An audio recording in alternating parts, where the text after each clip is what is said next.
Tyler, your mic is a bit soft though. Okay, thank you. No, yeah. I'll fix it. Mic check, mic check. Very good. Okay, let's do this. Let's get the... Yeah, you're Let's back, man. do You're back. this. We're Looks back, good. baby. We did it. Here we go. General Lee, we're jumping the drawbridge, everybody. Let's do the top 10 headlines. Are we ready for this? Let's do it. Happy Friday, everyone, wherever Yes. you happen to be. We just came from Justin Higgins' room where he masterfully walks us through the top political news of the day from all around the planet. And what an incredible resource that is. Very similar to what we do with tech. He and friends do over there with politics. I never miss it myself. Even when Justin misses it, I don't miss it because I love that room. And Jeff does a damn good job of filling in for you, Justin, when you're not there. And so Justin Higgins on stage is an absolute must follow. Because if you like what we do here in tech news, but you also like politics, then you're going to love what Justin does in the political news from the capitals, which is the 2 hours before this room each day. And you'll see me and Cheryl and half the people on stage over there. It's fantastic. So you can, if you're maybe add that to your listening programming schedule, I highly recommend it. And maybe Justin, is there a hot political news item? What was the big political news of the day? I imagine it's around. Is it still Pegasus, or what's the big thing happening in politics on the planet? Yes, so I would say, I mean, you have a lot of domestic stuff, but we could go with Senator Klobuchar on Section 230. Yeah, Not sure if that's a huge one. yet. That's a huge one. Yep. So that was, in fact, that is the biggest news in all of tech at this very moment. And to give you an idea of how big it was also the biggest news when we met here 7 hours ago. And it's still the biggest news 7 hours later. And it's being covered by The Verge and Wall Street Journal and the UNS, the Axios and TechCrunch, and Amy Klobuchar herself wrote something on her blog, and Vox and Reuters and the LA Times, and on and on and on. And especially around the Twitter sphere, a whole lot of tweets, because what Amy Klobuchar and her friend are proposing with this new bill to strip away social media platform Section 230 liability shield would fundamentally, be a considerable change for the internet. However, they are aware of that, and they realize it's a real challenge.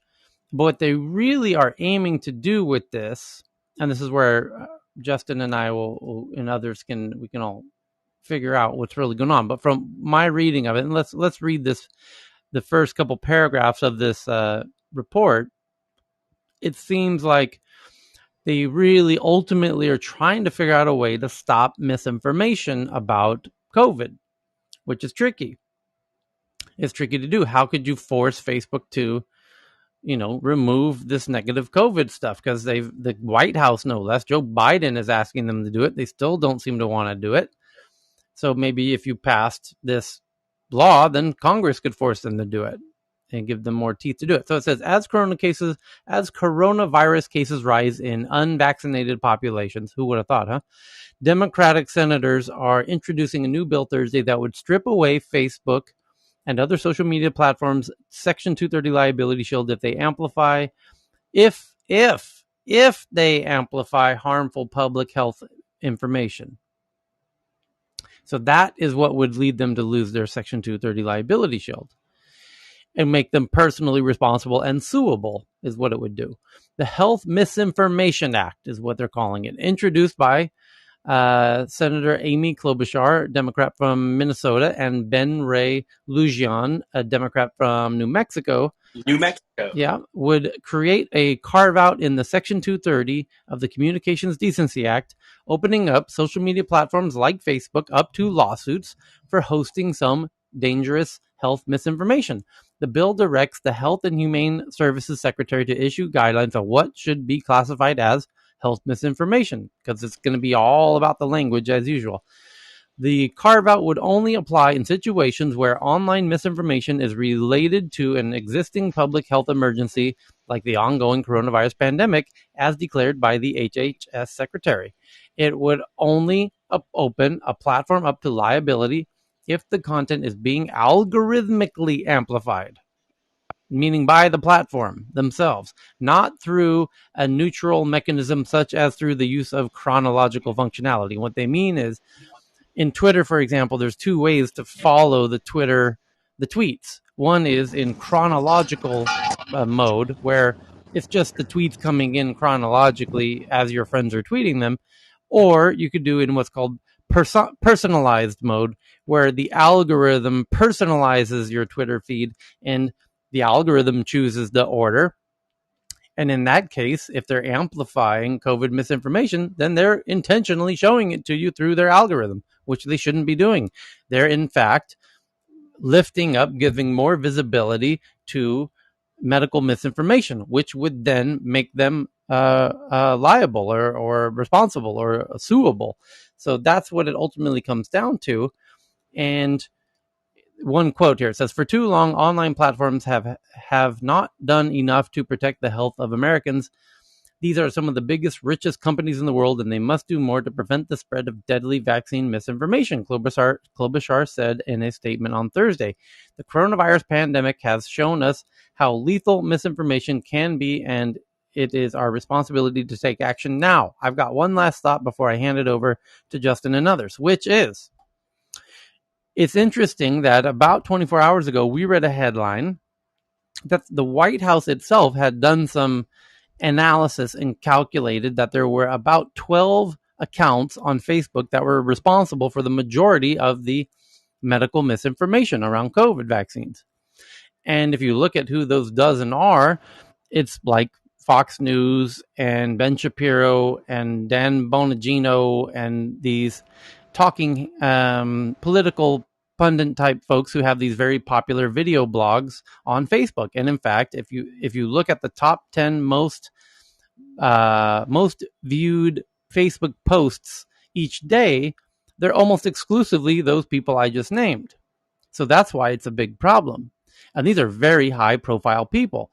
So when we read what they want to do by punishing the platforms, by amplifying misinformation, they're not talking about your crazy uncle or your silly cousins, saying stupid things about COVID on Facebook or on Twitter. What they want to address is these far right, generally,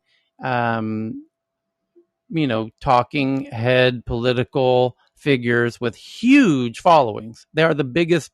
They have the biggest followings in Facebook, and this would be a very clever way to make the Facebook legally responsible if those characters, if those personalities, if those wildly popular Facebook personalities keep doing what they're doing, because they feel like they have freedom of speech, and Facebook can't really stop them because they're wildly popular, because they have huge kind of fan bases who will go ballistic if you start silencing them, because they do episodes all the time about how the social media networks already want to silence them because they silenced Glenn Beck, which was one of those types of people who was in that camp. And Glenn Beck did get deplatformed. And so these other characters are constantly reminding their fans, we're going to get shut down any day now. You watch, any day now, they're going to shut us down. And, well, if you keep talking about telling people not to get vaccinated, what they'll do is they're not going to shut you down. The government's going to tell Facebook, that's fine, up to you. You can let them do that. We're just going to make you personally responsible and suable if you don't take down that content, and really give Facebook an incredibly strong incentive to remove at least those episodes where they mention that misinformation. Justin? Yes, so I have 3 points to make. I'll try and be as quick as possible. First is going to be about something that odd has been happening, and I can't explain it, about the Republican Party and even Fox News lately. Second is the political context that this bill fits into for the larger big tech push. And then third will be the implications of this bill and how we can view it. First, President Biden came out, as you all know, Tyler covered it here extensively, saying that Facebook was killing people. That's been the strongest U.S. government response, even with President Trump, against big tech in the United States. a couple days after that was last week. A couple days after No that, malarkey. some no malarkey. Something really odd happened, Tyler, and I can't explain it. But what you had happen was Sean Hannity on Fox I saw News. that. So Go Fox News, get vaccinated. Don't be stupid. Go get vaccinated. I'm telling you out of my mouth right now with my lips and my teeth and my tongue. I'm telling you right now, go get vaccinated because he knows he could get some deep. I think he's smart enough to realize people might get in some deep shit real soon. and I think you're right. And then there's been a cascade after Hannity. You had the Senate Republican Minority Leader Mitch McConnell come out saying, "Go get vaccinated," and then you had all of these. There are plenty of great people in the Republican Party on Capitol Hill. There are plenty of bad people. You had everyone from the great people to the fucking crazies hold press conferences saying, "Go get vaccinated." So, Tyler, it comes right before this. The White House has been in talks with Facebook since March about what is going on.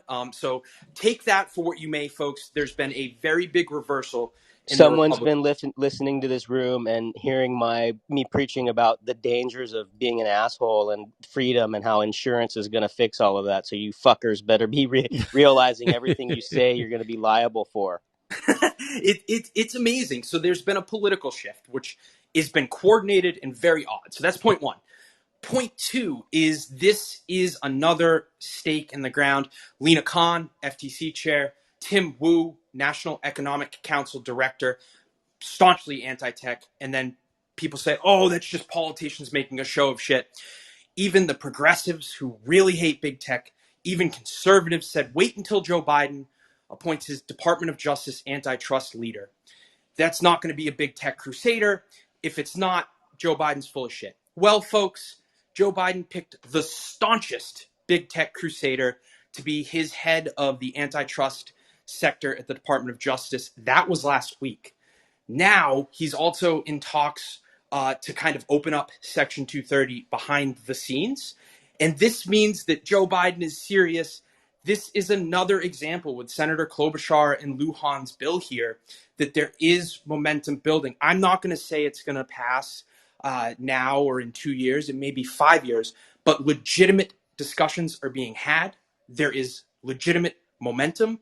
This is truthful and not bullshit. One party is very serious about addressing big tech from the antitrust side, from the algorithms and disinformation side, which is killing people, down to data and privacy rights. And point three, as I begin to wrap up here, is ultimately how should we look at this bill? So the legal experts say it may not actually result in too much liability because it's going to be really hard to create causal links, and ultimately it won't create millions of lawsuits. It could have some, and those lawsuits could be very, very, very damaging. But the way that we should look at this is unmistakably another signal to big tech. We know you can't, this is what the politicians are saying. We know you can't get your shit together. We know you are not acting in good faith. So we are going to start going after everything. We have been reluctant to touch Section 230, especially during the Trump administration. Democrats have been very reluctant.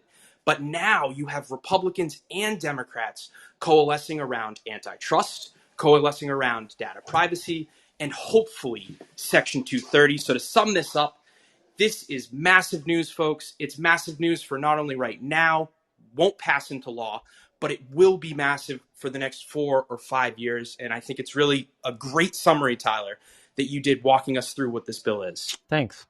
So I'm getting my political chops up because I'm hanging out in your room. I'm starting to figure out what's going on. It's fantastic. What a fantastic service you do for this app, and just in general. I mean, kudos to Clubhouse for building the platform. Kudos to Justin for bringing the knowledge and getting everyone into a room together of people all over the place who really smart folks from their respective parts of the world who can let us know what's going on there. I had no clue what's going on in a lot of the world. I know what's going on in terms of tech in a lot of the world, but in terms of politics, it's fantastic what you guys do over there. So do follow Justin and join him over there whenever you can, 2 hours before this room, and click on his bio to see his schedule, because he actually meets a lot, and he's getting senators, and not just any senators, but as you said, it was at the chair of the House Intelligence.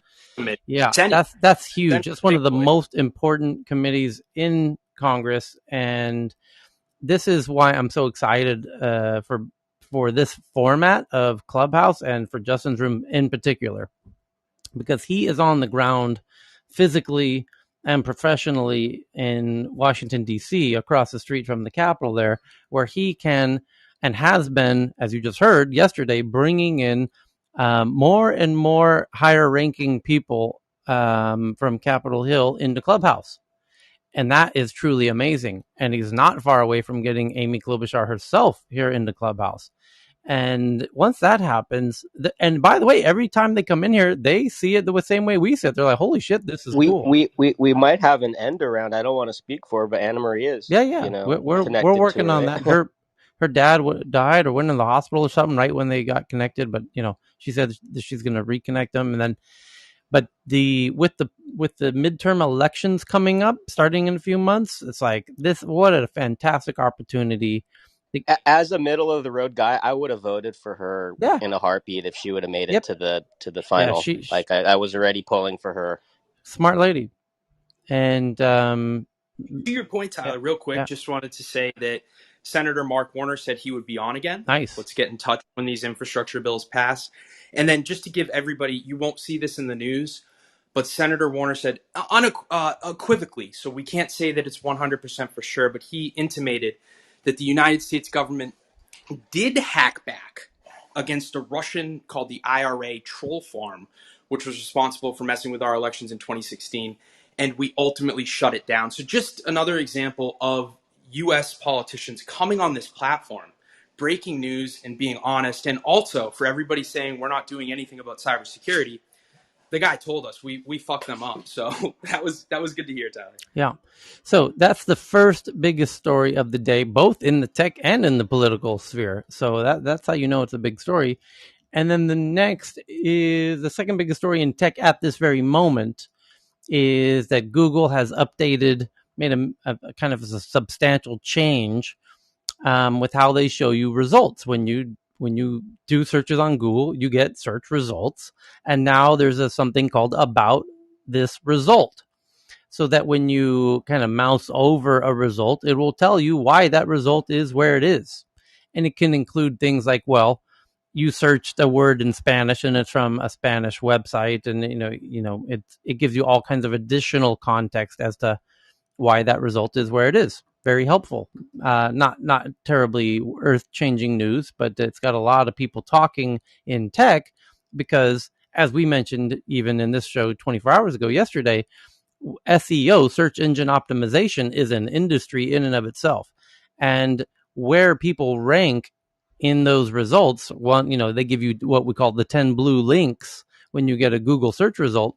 If you're the top blue link, that's worth an incredible amount of money. If you're the second blue link, it's worth half that. If you're the third blue link, it's worth half again.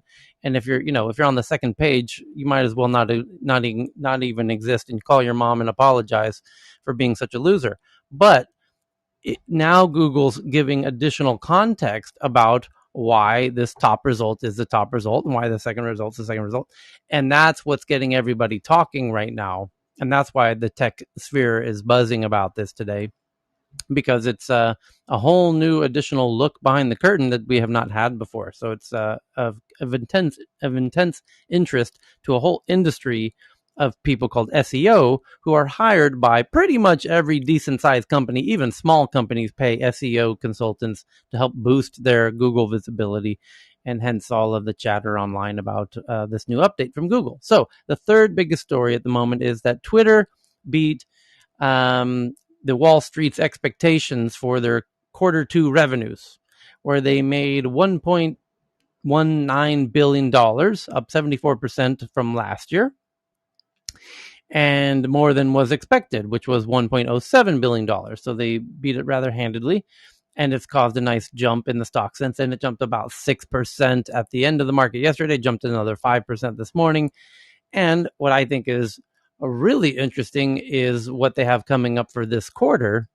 And by the way, part of the jump could be attributed to that, because the headlines from CNBC says the social media company introduced its first subscription service, which is the super follower feature, where it's a whole new revenue stream. Traditionally, Twitter really only makes money from showing ads. It's an ad network, and you can pay money to show ads to specific audiences that match your interest and their interest. And now they've got a whole new revenue stream, which is Twitter users, if they have valuable content, can charge for that content. And then the people who pay for that content are called super followers. And that could be huge. That could be tremendously huge. That because Taylor Swift might charge to have access to her album privately before she releases it publicly. Any musical artist could do that. Any movie studio could do that. Anybody with any kind of valuable content could do that. So that is tremendously huge.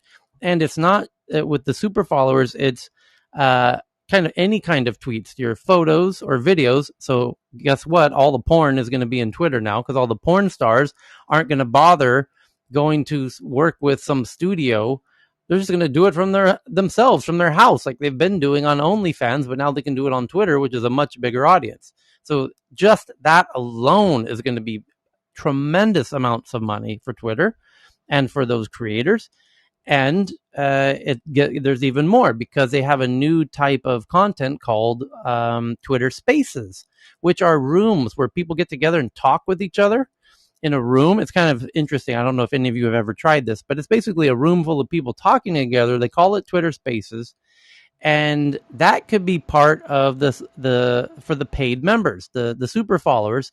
And then again, you could have Taylor Swift or Kanye or whoever else do actual concerts for their fans and charge money for them. And that's freaking huge. That's like mind-blowingly big. So you have Kanye charging $5, to go into a room where he's either talking or performing or whatever. This is going to get wild really quickly. And I think Twitter has a very bright financial future as a result. So I'm not at all surprised to see it boosting up the way that it has. The next big story, number 4, is that Alphabet, the owners of Google, announces something called Intrinsic, a new company to build software for industrial robots as part of its other bets that include Waymo and Wing and Verily.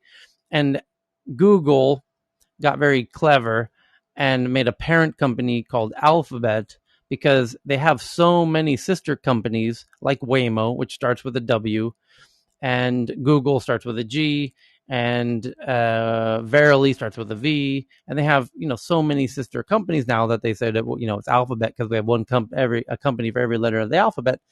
And so this new company, Intrinsic, it's not a surprise that what they're focusing on is building software for industrial robots, because that category is getting super crazy hot, as you're going to understand in the next hour or so, because there's other startups that got huge funding in the past 24 hours for the same thing, essentially. But this article says that Google's parent company, Alphabet, has a berth to announce a new company called Intrinsic, which will focus on building software for industrial robots. The subsidiary will be one of Alphabet's other bets, and details on what exactly Intrinsic is building or who its customers will be are unclear. Intrinsic ambitions in broad terms, saying it will unlock the creative and economic potential of industrial robots for millions more businesses, entrepreneurs, and developers by creating software that will make industrial robots easier to use, less costly, and more flexible. And you know why there's such a huge, tremendous drive into robots?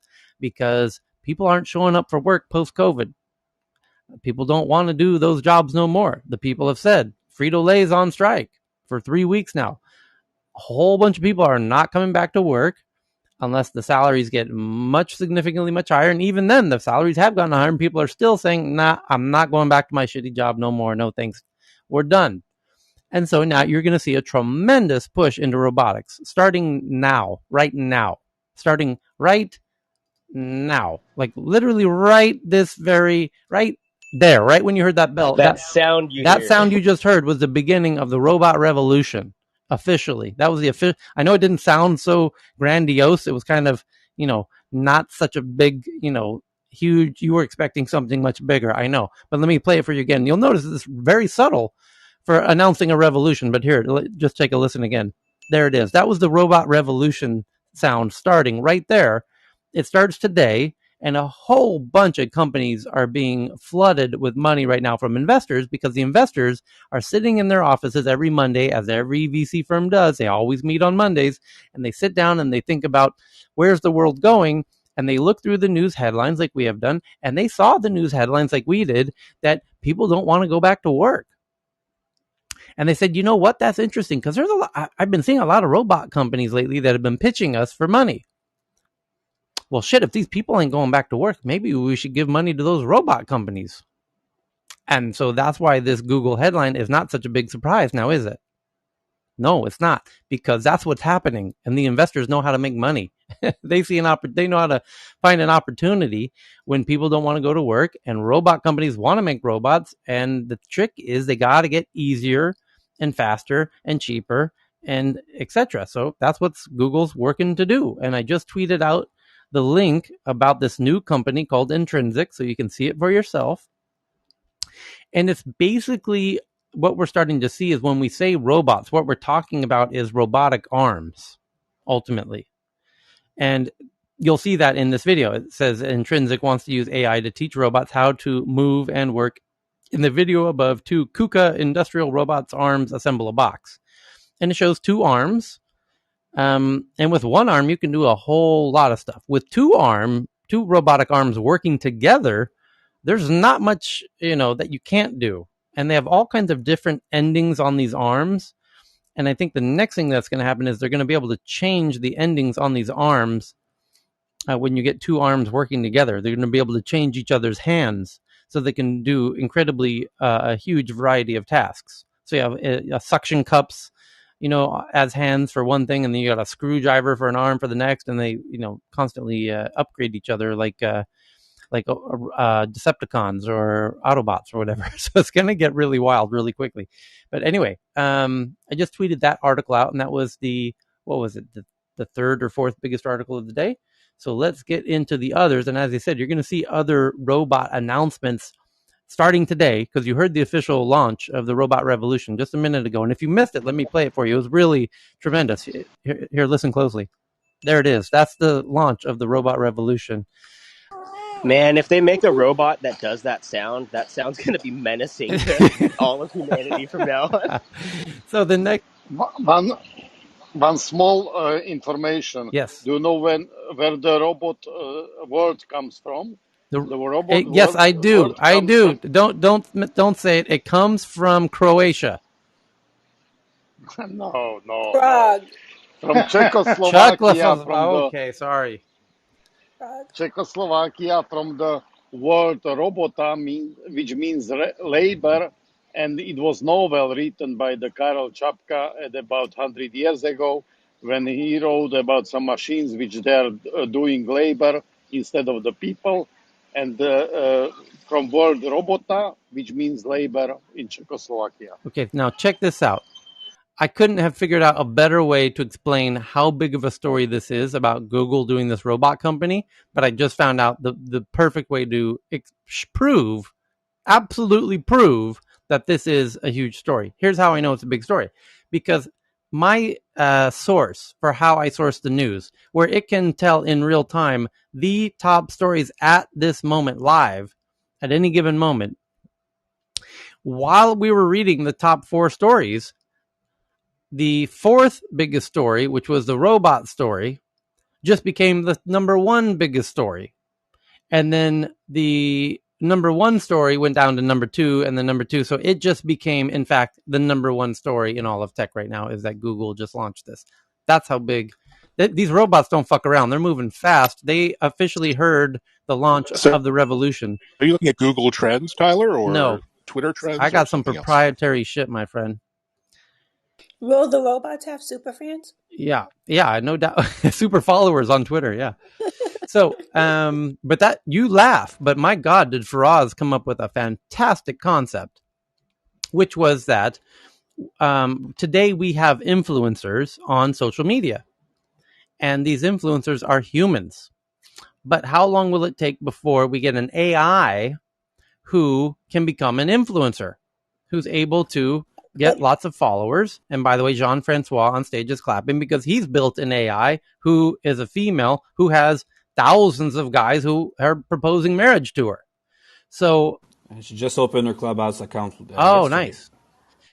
And they did a test case where they swapped out one member of a 13-member Japanese pop band and didn't tell anyone. And this VR person was on magazine covers and everything. So there's already been use cases out in the wild. Right. Well, yes, but an AI influencer on social media could be tremendous because today human influencers usually have a shelf life of a few years max, right? Like Madonna is not what she used to be. You know what I'm saying? And the Beatles aren't quite what they used to be. But Kanye's pretty hot. He's moving some stuff, and you have some big influencers. You have Mr. Beast on YouTube. You got some big influencers on Instagram and TikTok. But an AI... You'll be around for a long time, Tyler. Huh? You will be around for a long time, Tyler. Yeah, well, not just let's see. But an AI, if it becomes an influencer, will likely be around forever because it will continue to get better and faster. It will improve exponentially, not linearly, not biologically. And that's why. With no ego, There's right? That too. So takes the feedback directly and changes behavior. Exactly, yeah. And it This could is huge. there's No also it ego. could dynamically Just to- update itself like David Bowie did or the Beatles did, to whatever is the most appropriate, visual paradigm.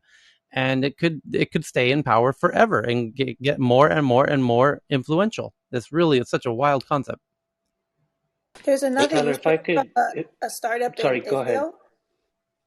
There's another use case from a startup in Israel, and they're creating VR people that are, I'm sorry, not VR people, avatars basically that are for the purposes of doing interviews or company trainings. It's a corporate use case. Mm-hmm. And I found that really, I'm going to find a link to their site to tweet that out so that you all can see what I'm talking about. Yeah. Tyler, may I just expand For on us, that go ahead. concept? Yeah, no. For us, yeah. So you mentioned it correctly, but then we did a deep dive on it very quickly and mixed it up with the AI, and let's say the AI is managed by an agency or the AI is managed by an AI manager. And if it goes and IPOs itself, just for example, we had one do it out of, I think it was China, or we were talking about a concept, I can't remember. Yep. And then it begins to recognize financial algorithms and mixes that together, then that's an unfailing IPO and continues to rise. That was the long concept that we also built in with it. I'll leave it at that. Thank you. So, yeah. And then somebody just DM'd me. Well, not just somebody, Michelle from Facebook just DM'd me a lady on Instagram with 3 million followers who is Little Michaela. yes, Lil Michaela, and she looks kind of human. Looks very. You might not know if somebody didn't tell you that she's actually and a kind of an AI. She's like a 3D. It's a 3D concept. They are a 3D studio, and then they just cut a body of a human body, and then they put the 3D head over, and then she signed a lot of big contract already, and she's doing good. And there's quite a few. But what gets interesting is you have AI algorithms that can compose songs now, and they're getting quite good at composing these songs. So better than you can write a song, far better than you can write a song. In fact, they're writing, when challenged to write a Nirvana song, most Nirvana fans think, yeah, this is one of their better songs. Like, it's getting like that now. And then there's other separate algorithms, AI algorithms, that are creating art. And there's one AI character, who no doubt Jean-Francois. She's even has a Clubhouse account herself. Oh God, what's her name? It'll come to me soon. About, but I don't yeah, but Cookie. no, Cookie. no. But she's Cookie is from England. Yeah, this one makes art, the robots. actually visual art, which is stunningly beautiful. And this is what I mean, like as an Sophie as a I don't think it was Sophie. art too. But the idea that this, these algorithms could merge together to write songs and make art and take Instagram photos and selfies of themselves, and they're continually improving. Like they're notably much better than they were 12 months ago, and far better than they were 24 months ago, and they're improving asymmetrically, like parabolically, like exponentially. So it's going to be 10 times better 12 months from now, and that's where it gets really interesting. So in a year or two, the output of these AI algorithms around music and photos and art and the ability to make selfies, and they'll have mastered the art of selfie taking and become massive influencers, and they won't get worse. They'll just continue to get better and better and better, like in a way that humans cannot. So it's going to be a really interesting, because influencers are now going to be the gateway to selling products online, because Amazon is simply really bad photos of products. And people are buying it there because Amazon was the first to figure out how to get it to your house quickly and cheaply. But the experience is very suboptimal. And that's why when people go to Amazon and they see a product, they're like, well, you know what? I actually want to see what that product really looks like. So I go over to YouTube and look up a video of it. And I watch the person unbox it. So I can see what the box is like, what is included in the box, what kind of cable it has, how it turns on, watch a little review of the product by a person who's, very neutral about it. And well, if there was a buy button on the YouTube video, wouldn't you just buy it there? Yes, you would. And that's why YouTube 24 hours ago announced they're going to do exactly that. And it's a partnership with Shopify, and they're not the only ones. So is TikTok, so is Instagram, so is Facebook. Everybody's partnering with Shopify to add little buy buttons right into their social media apps. And these influencers who are going to sell you the stuff, because Amazon as a site is great for the price and the shipping, but now Shopify has figured all of that part out in the back end, and they just need a good front end. And boy, did they figure out a really good front end, which is all of the influencers on all of these apps are now going to be competing and falling all over each other to sell you tons of shit that you never needed. So it's going to be wild. What about this little Michaela? If she becomes programmed to optimally sell you stuff, that's going to be wild indeed, because she can work 24 hours a day where a human cannot. Yeah, and then she can and what can she give you that a human influencer can't in a much more organized fashion, Tyler? What's that juicy piece that she can give you in a much more organized fashion, in a much better fashion, and sell it in a much better fashion that all these big companies want, that a human influencer probably can't in the same way? What's marvelous about that is the volume. Like she can sell to, like, imagine selling insurance, and then she can talk to 50,000 people at the same time in the same 1 hour, and the cost of it, and it's 24/7, and the cost of it is only the robot. There's nothing. There's just like a speech to text, voice, and AI. That's it. But she can give the data as well, right, Jean-François? She can give do the data whatever in a much you more want. organized fashion. I'm not joking. She can do whatever you want. Like we're almost there. Like, a human influencer can't do that.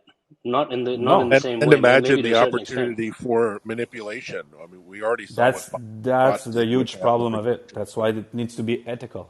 So Jean-François, you would be like an agent, right? There'd be agents.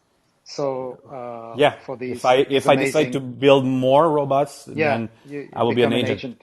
But you know what? Wow. I was an agent. Like my ex-girlfriend was a TV star. So, and I used to be an agent, so I know what it is. So you know how to do it. And that's where it starts too, because like it was so hard to work with actors. I was gonna make that. I was about to make that easier joke like for that. you. Yeah, having lived in LA. It's easier that way. Aaron just shared an article from South China Morning Post that's related to the conversation. Could a virtual K-pop girl group dethrone Blackpink, which is the biggest female pop group in the planet? It happens to be a K-pop group from Korea, astronomically big. It's like Beatles in size of influence, and the only thing bigger than them is that male pop K-pop group, the BTS. It says, after the Aspa's VR avatars comes Eternity, an 11-piece girl band created from AI graphics, but with new tech comes problems too. Perhaps SM Entertainment, behind such acts as EXO and NCT, considered the rising popularity of online streaming and digital entertainment when it launched Aespa, AESPA. Even League of Legends launched AI pop act KDA, whose music video racked up millions of views on YouTube, but ethical and copyright worries abound. And oh wow, you get to see the whole band and they look very human. It says, unlike human singers, AI members can freely express themselves and weigh in on diverse social issues because they are less vulnerable to malicious comments and criticisms, says the CEO. And I'm tweeting this out. Thank you for that, Aaron. What a really interesting glimpse of the future of virtual K-pop artists, which themselves K-pop is kind of pushing more than American music these days.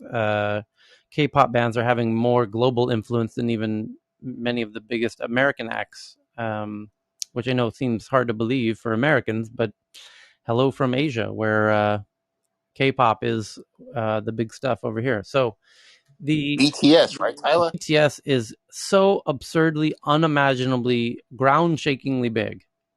Yeah, they even won a Grammy. Yeah, well, I mean, but they shut they shut down cities wherever they go. In a way, I mean, I guess the Beatles were like that when they were in their prime, but it's nothing I've seen in my lifetime. Yeah, it's wild. So the next biggest headlines are researchers, according to Wired, which I love, it's my favorite UK/US publication, is they say that researchers are saying that Apple and Google should provide more access into their platforms, their operating systems, internally to help catch more attacks by Pegasus-like spyware in real time. Which, of course, they're going to say, thank you, but no thank you. That's not going to happen. Yeah, I don't see how that's going to be dealt with. They do need to do something, but they're not going to do that. That's not going to be the solution, but something like that. So anyway, that's the fourth or fifth biggest headline. And then the next is that Snapchat is also reporting their second quarter revenue. And the question is, did they beat the Wall Street's expectations? And the answer is a resounding yes, they very much did. And holy shit, they beat it tremendously, with revenue of nearly $1 billion, up 116% from last year. So they've doubled in a year.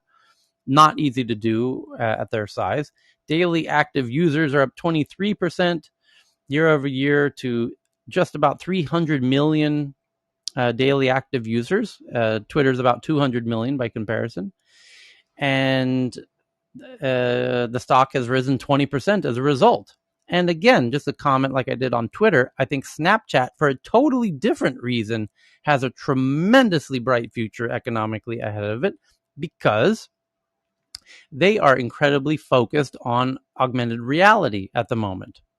And they are right for doing so.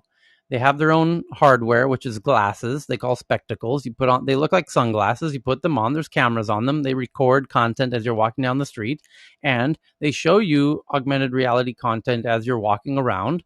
So you feel like you're in a mixed hybrid of reality and virtual reality. It's called augmented reality. And you see digital objects all over the city. And it's quite wild. And this is the environment that I think is going to be the real shopping opportunity, because the camera on the outside of your glasses can recognize products. It can recognize a dog. It can tell what kind of dog it is, what breed of dog it is. It can recognize people and even give you a really good estimate of their age and all kinds of details about them. And it can look at any product. It can look at a bicycle and tell you the price of that bicycle, and how many minutes it would take to have it delivered to your house. And it can do that for any product you're looking at, anywhere, anytime. You could walk into any shop, and instead of taking out your phone and looking for it on Amazon, the glasses have already magically done that for you and put a little floating price tag bubble next to the shirt you're looking at in the store, or the shoe on the wall. It's now got a little floating magic bubble next to it in real time. You didn't do anything, and now it's you can, of course, look at the actual physical price tag of the shoe where it says it's $124. And then the digital floating price tag right next to it says we can get it to you for $40 less and ship to your house in 25 minutes. And that is going to change shopping forever. And Snapchat is honestly at the front of that at the moment. So I think Snapchat has a tremendously bright economic future ahead of itself, more than I ever did. And I'll be totally honest. I've never been that huge of a fan of Snapchat, but given that they are leading in the augmented reality space, and augmented reality shopping has so much economic potential, it's hard to even. It leaves me stuttering as to how big of an economic opportunity that is, because they're essentially going to steal everything from, well, a whole lot of Amazon sales are going to disappear if they execute that properly, as I just explained it. That's a lot of billions of dollars.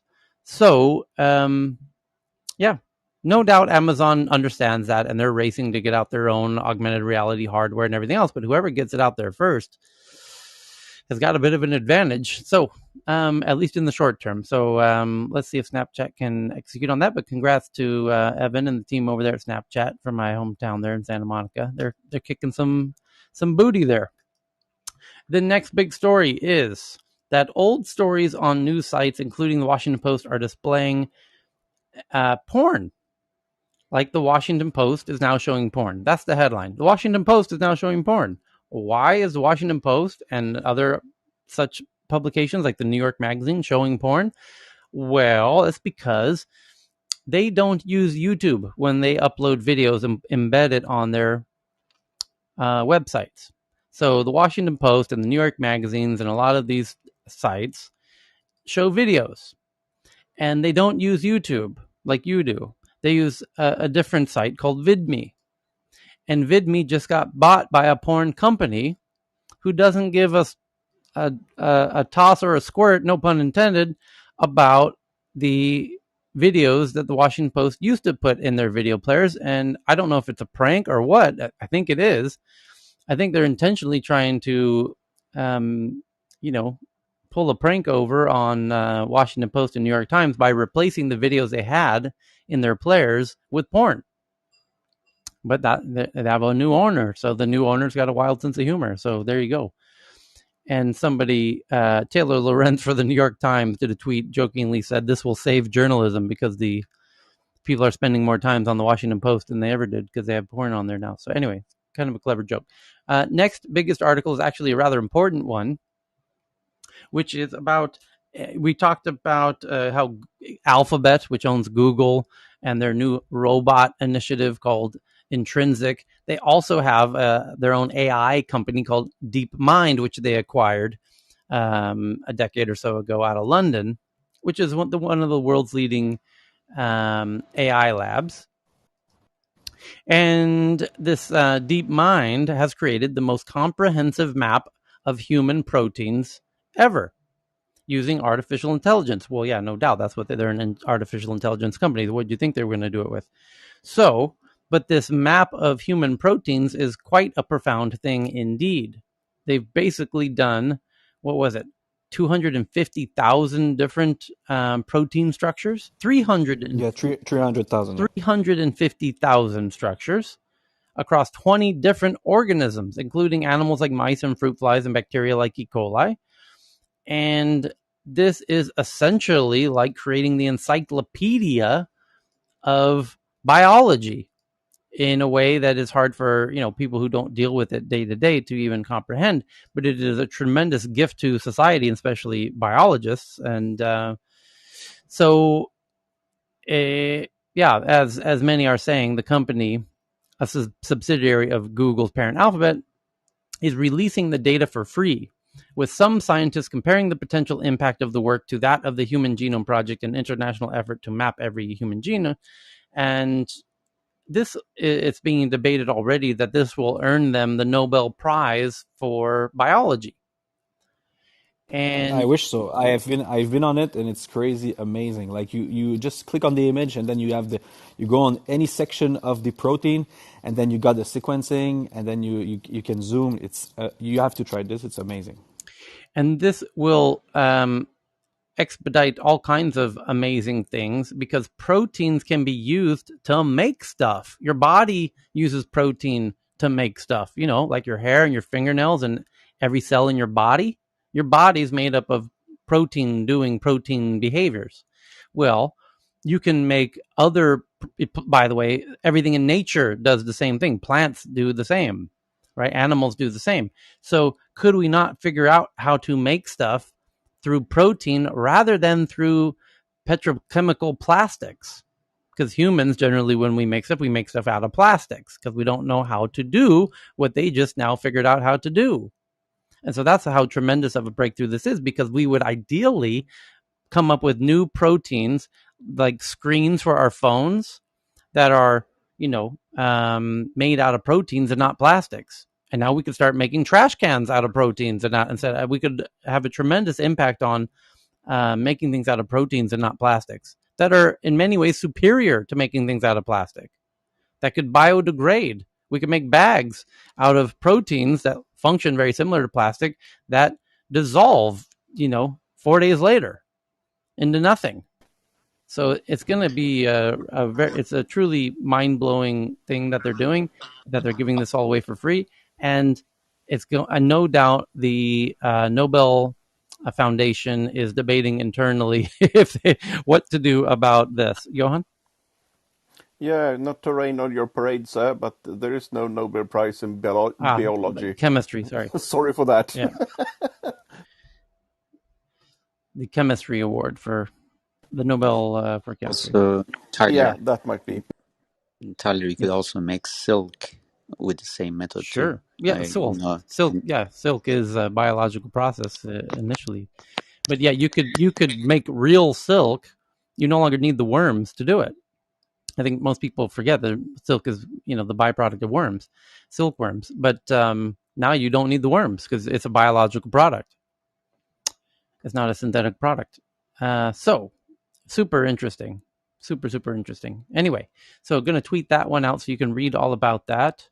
And let's wait and see till December to see if they do get a Nobel Prize for that or even nominated. I'm no doubt someone will nominate them, but curious to see if they'll stand a chance of winning it.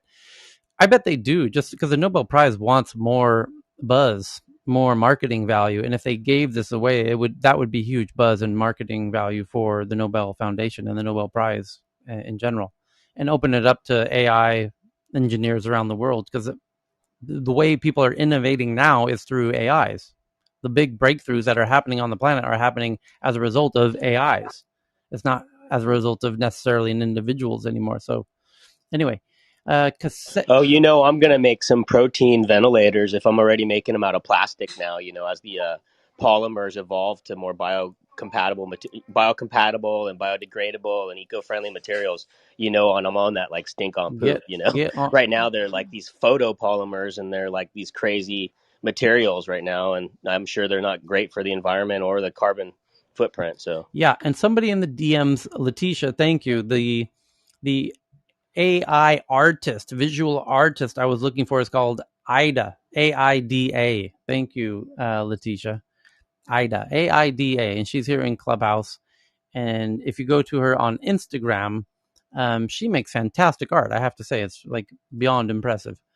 So Kaseya says it's obtained a universal decryptor for the ransomware, and it's helping cover customers like the supermarkets in Sweden recover their data. It's unclear if they paid for the ransom, however. And Intel also reporting their Q2 revenue, which is kind of boring, honestly. And then China is considering turning online tutoring companies like edtech companies into nonprofits, unable to raise capital or go public, clamping down on the $100 billion industry, according to Bloomberg. And many people sent in this article, but that's a really interesting concept.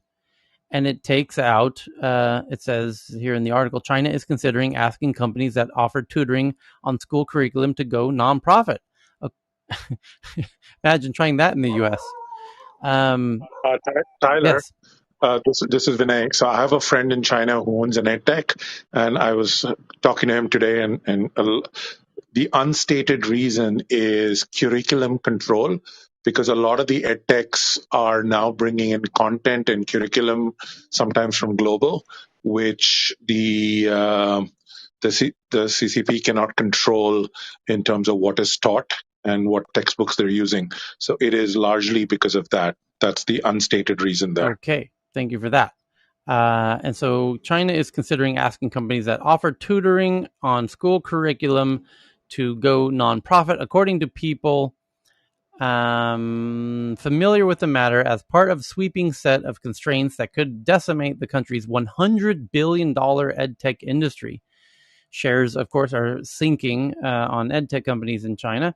In rules currently being mulled, the platforms will likely no longer be allowed to raise capital or go public, the people said, asking to not be identified because the information is not public.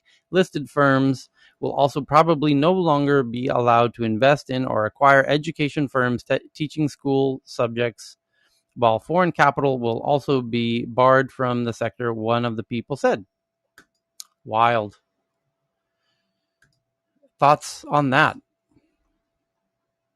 It's tough. Like these investors that get attracted to venture investors, I guess the warning is, you get invested to an A round, maybe your friend Vinay, I don't know, but A round, B round, and then stop, right? Like a whole different game. And they don't understand how quickly that happens unless you understand China speed. And I just warn people in understanding how quickly it can turn. And of course, there's a way that you could probably figure out how to make money, but like maybe now you're working for the government, so you have to figure out if you're an investor there. So venture investing, I think you know better than anyone, Tyler, how these Silicon Valley guys, they've had to find local partners like Sequoia and others, Yep. right? They work through those partners. But direct venture investing in China is uh, it's just go with your eyes wide open is the only thing I can think about, especially with EdTech and anything, as we said, that the Chinese government is likely to want to control because of the data and the education implications, right? So Yeah, it's all that's my comment it on that. makes it's all about control. At the end of the day, they're worried about what students are learning ultimately, and they have an intense control over the curriculum. And Yeah, and just to add to that, the company I'm talking about had a partnership with a US firm for instructional design and stuff like that, and that was a big red flag for them. They actually were told some time back, could you not get instructional design done outside of China, please? Right? So it really is content control. yeah, content control makes all the sense in the world. I mean, they're just beyond concerned and focused and on any potential threat to they understand how tech and education can get It kind of is a two-way street though, because at least through personal anecdotes, I have experience with some of the people I've worked with that are telling me that their contracts are being gone through, and that people are looking at their associations with anything related to China. Like, I'm talking about academics. I don't know if other academics can confirm or deny that, but I have people that I personally know that have told me, like, because we're doing it here, we have to clear some of the people we work with. And they kind of tell me, yeah, they're being really tight. They need to know everything you're working on. They need to know even minuscule percentages of ownerships in companies, foreign or domestic. And it's happening on this side, but more covertly. I'm wondering Chris. how I much. Oh, sorry. Oh, I was just going to sorry, go say ahead. that. So when I was a vice provost in primarily in my vice provost role in the U.S. It's a huge issue because you get into IP, depending on the research topics, you get into national security. There are a range of implications or potential implications that need to be thought through. So it's not just your imagination, Chris. I think that universities are highly sensitive targets potentially, as well as just we'll just leave it at that. I mean, just because, particularly research universities, because there's such a wide range of research that's taking place. If the curriculum is what is being targeted, which makes sense, then I wouldn't be surprised that even the schools and institutions that have various presence in China would be asked to close down and leave shortly.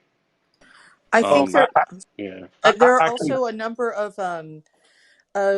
accelerators that are funded by VCs in Europe and the US that have operations in China that do things like edtech and fintech, things that they are very interested in controlling. I do wonder what impact it's going to have on that because they're looking at the area of not just curriculum, I think, for edtech. I think it's also, the startup culture and who's building what and who has access to what. And if you're growing it in China, there's a lot of hardware companies there. There's a very well known hardware accelerator in China. I don't know if that's going to impact them where they're going to demand a percentage of everything that is made, or maybe they, have to have ownership of it, or they have to approve people. This could be a real, a huge impact for all of those companies that have been seeded and grown in China as opposed to elsewhere and have been funded based on the implication they'll be able to be owned and exported elsewhere. So there's actually a lot of other implications I think that are going to come out of this. yeah. Faraz, So and to your point, for us, I oh, taught. Vinay, I think you were trying to get in. Go ahead. Sorry, look, I taught a course for a foreign university in China. I can't name them, but it was an organization, something as basic as organization development. But I had to submit my curriculum, my course material, my PowerPoint slides 3 weeks before because I was told by that university they had to get it vetted by the appropriate authorities. So just so you know, so it's been happening for years. Vi- or, No, um, sure. So So, for us, to your point, and it's not only the higher education graduate school curriculum. So, I was also responsible for a Confucius Institute. So, the Confucius Institute is a network of programs globally sponsored by the Chinese government. And, there are many people who see it as a form of soft diplomacy because, part of its programming is to teach, Mandarin to school age children in primary and secondary schools. So it's a way of, in the same way that the U.S. does, and with some of our programs on the U.S. side, but it's a way to promote language and culture and collaboration, which are all great things. But again, there are people who believe that there are other motives by kind of instilling those values and the familiarity in younger children. So, I mean, it doesn't just start at the university or graduate level, sure, it goes all the way sure. back. Of course, and vetting is one thing, and I can speak from the perspective of being a Muslim, and I'm talking about my home country, Pakistan, and then also the Middle East, where vetting is done on curriculum even up to high school. For example, when it comes to topics like sex education and foreign history is taught. A lot of the history that is taught is, for example, European history, American history, even local history.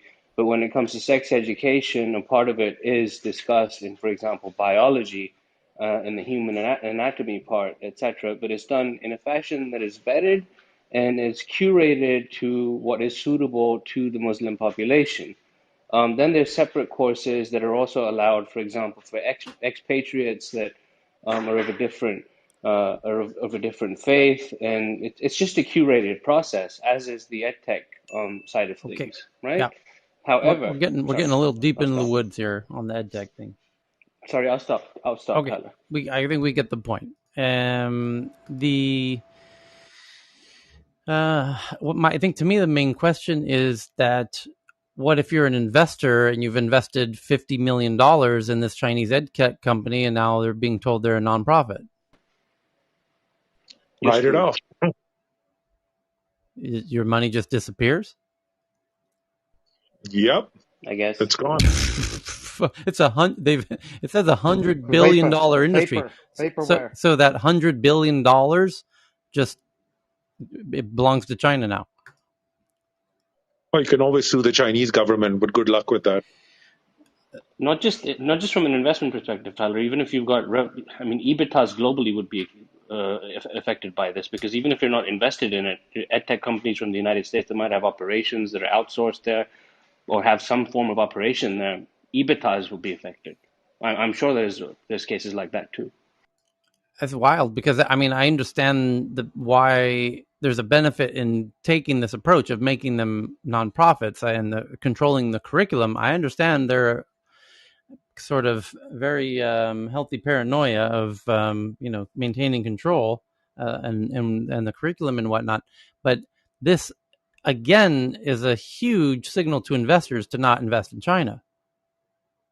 Like, why would you risk it? The edtech is one of the biggest, fastest growing. I mean, just myself personally, I think edtech is a safe place to invest right now because it's booming. And if I think, if I want to invest in edtech, maybe I want to invest in a country where the parents are obsessed with their kids' education. The first place that comes to my mind is China. So investing in Chinese edtech, to me as an investor, sounds like a fantastic idea. It's anybody would make a case to you that it's like a no-brainer, right? And there are some other sectors like that, medtech and other ones, obviously. And it's like a no-brainer, and they'll make a case to you. But the challenge is China speed. These things will come down. It'll be vaporware. And the problem is, even if it does get resolved or it kind of loosens up a little bit later, if you're an investor, A round, B round, So Cal, and you're a small fund, Cal, you're done. So we right? might see one of these edtechs with like SoftBank as an investor, which no doubt there is.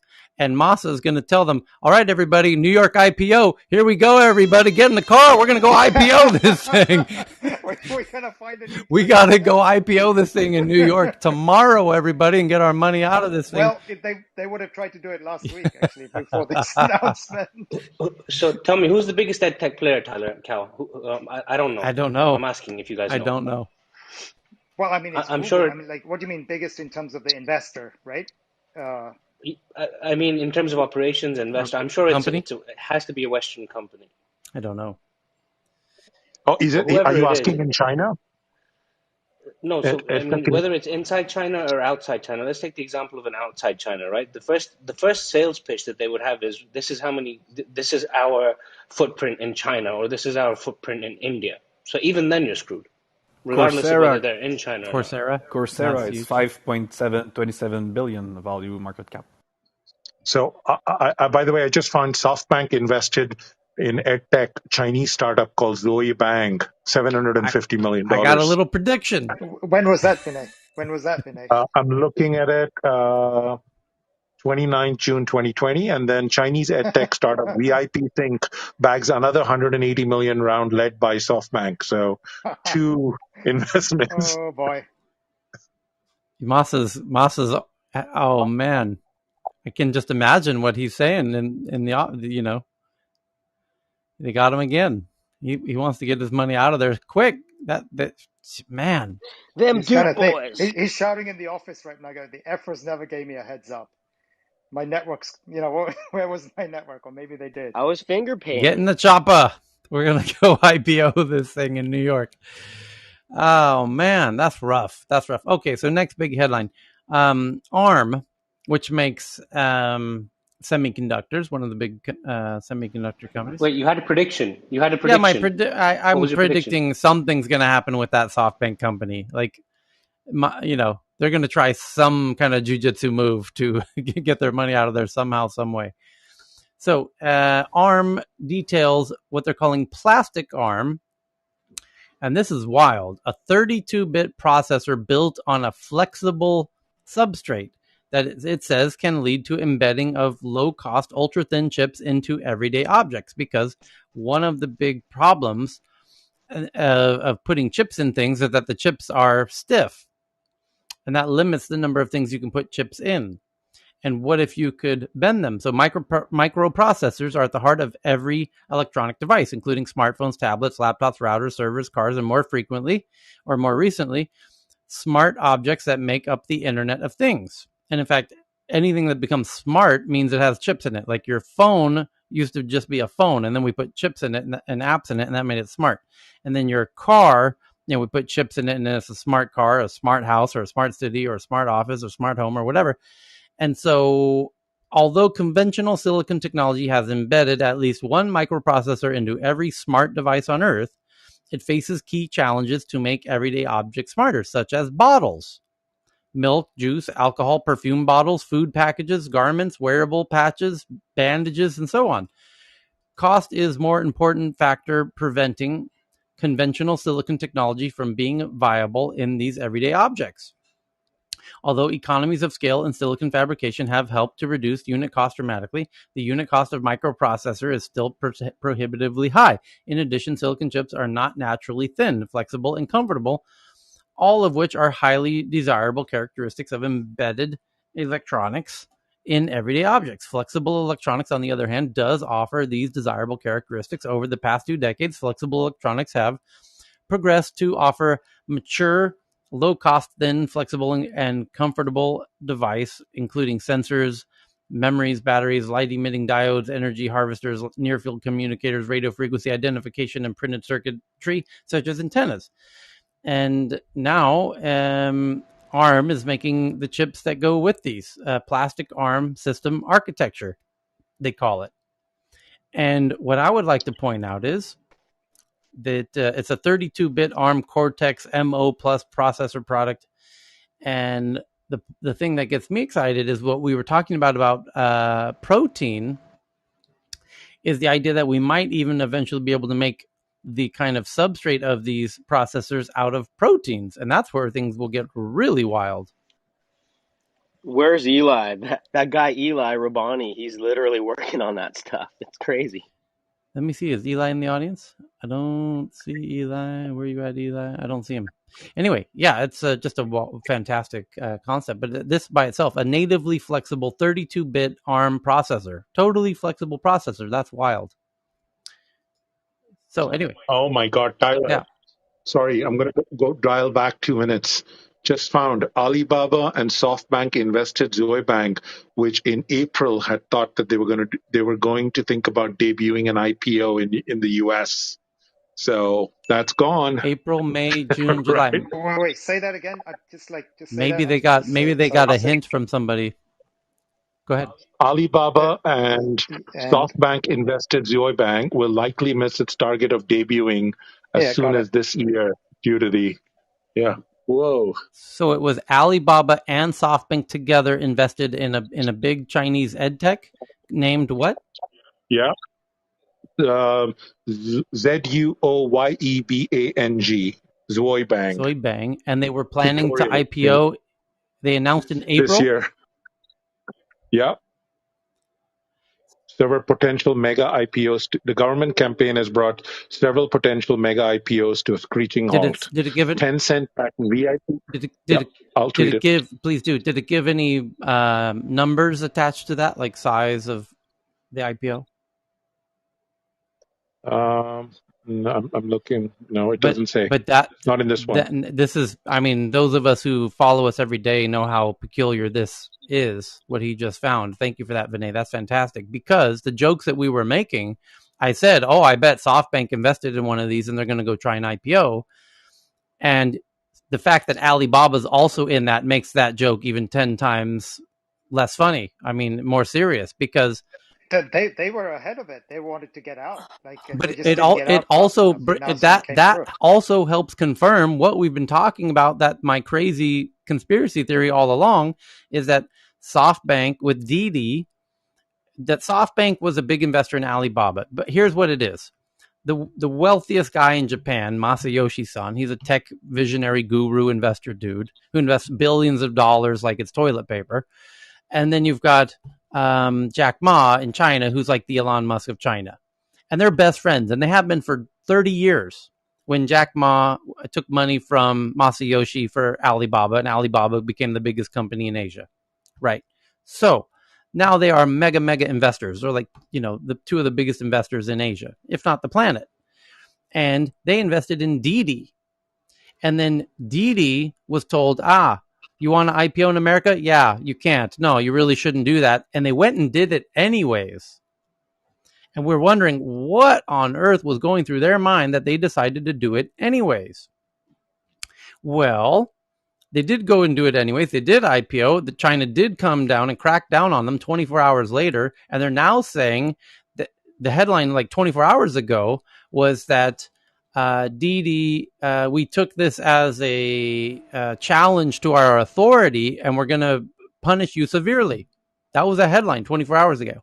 That Didi will be now punished severely for challenging the authority of China when China told them they shouldn't go IPO in America, but they did. But why did they? Because they knew what was going to happen. They knew China was going to come down and fly over to New York and catch them and whip the living shit out of them. And that did happen. And they were right to think that would happen. And so why did they do it? Well, Jack Ma's own company, Alibaba, back in January, was trying to do an IPO for Ant Financial, which at the time was going to be the largest IPO in IPO history. And then the Chinese state said, no, Jack, you're not going to IPO Ant Financial. And Jack said, what? And they said, you heard us. Go sit in the corner and go finger paint. And guess who was a major investor in that as well, which was his friend Masayoshi-san from SoftBank. So Masa and Jack, these two of the world's most powerful individuals, two of the world's biggest tech visionary guru investors, one in Tokyo, one in China, and they were both investors in Didi. They previously in January were told, no, you can no longer do the IPO on your big fintech company called Ant Financial. Oh shit, we just lost a whole tons of billions of dollars. And then when they were telling Didi you can't IPO or you shouldn't IPO, my conspiracy theory is that Jack and Masa said, you know what? Let's go. Let's run, baby, run. Let's go to New York and list this thing on the IPO before China shuts it down, like they did our last company. So they did.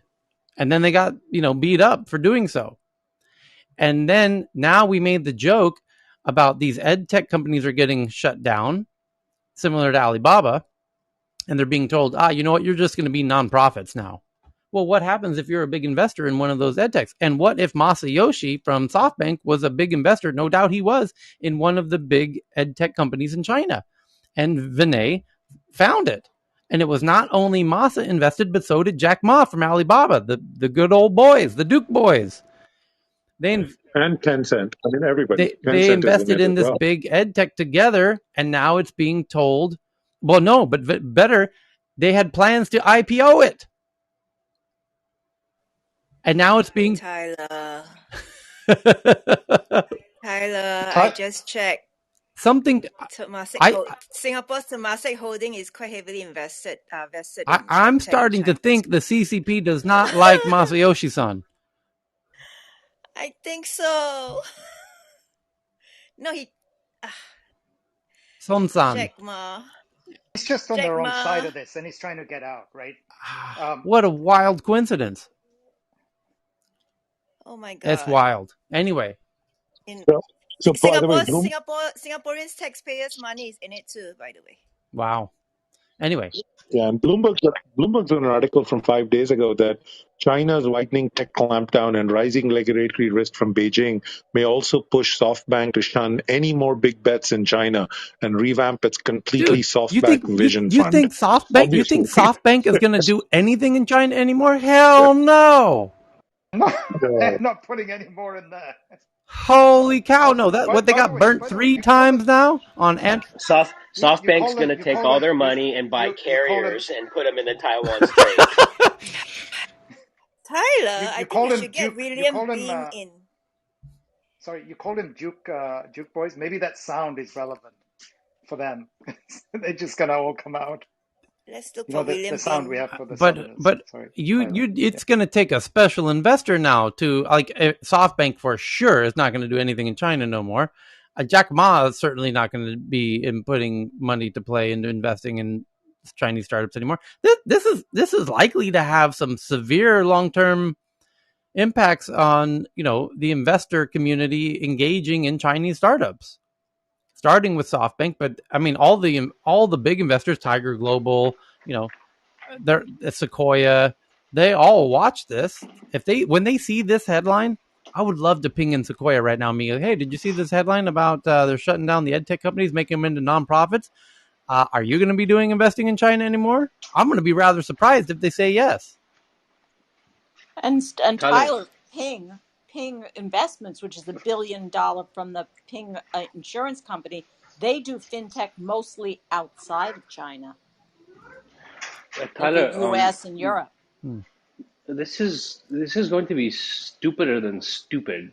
I mean, if they continue on this track, so there has to be something coming up where maybe the Chinese state gets involved and buys it for cents on the dollar, or some other state comes in and takes a position has a massive alliance with the Chinese government. Yeah. I don't know, but this is going to kill China in the long run. So there has to be something else I'm going on gonna in the future. ping in a good investor VC buddy of mine on Facebook Messenger. Just give me 10 seconds.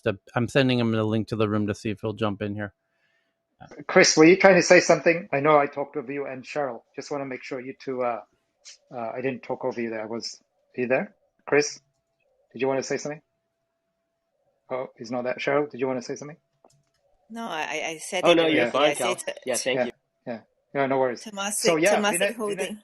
Yeah. Oh yeah. Oh yeah, so the Singaporean company. So Vinay, you really helped us out there. That's really good because the hypothesis just got backed up, and that's the way this room works. Just love it. Yeah, I mean, It's when brilliant. I spoke to my buddy in Shanghai this morning about EdTech, and he was telling me that he's screwed because he's got funding from uh, with a company in Singapore, a VC in Singapore, which I can't name. But he's like, I don't know. I've got to get on a call with these guys and say, hey guys, I have no money for you. Your money's gone. So But that's one of the strongest ways I saw a headline get backed up really fast, and we created a hypothesis, and it went into something. We've seen this one or two times, and it's really good. Tyler, did you? I just pinged a couple friends. Keep an eye out for Yeah. Jason Ball and Ted Pearson. We'll see if they jump in. So next, let's go on to, well, maybe we'll circle back to that if they pop in. The next big article is that my buddies from Instacart, Max Mullen, co-founder of Instacart. According to the Wall Street Journal, Instacart says it's partnering with a startup called Fabric to build robot-equipped warehouses for supermarkets with space for 10,000 to 50,000 items over the next 12 months. And that's huge. That's really big. You know why? Because Instacart today works with supermarkets, with human delivery people who go into the supermarkets and put all the stuff in the bag and then bring it to your house. And these humans, we've seen headlines that these humans are not happy being Instacart baggers and delivery people. And now they're being replaced with robots. Remember what I said at the beginning? The folks after post-pandemic don't like these, unattractive jobs, and they're not wanting to do them, and they're not showing up for work. And you can count the Uber drivers and Lyft drivers and that. They're notably not as many of those. And people working in restaurants, restaurant owners, you're seeing headlines all across America that restaurants are having a hard time finding waiters and waitresses, yada, yada, yada.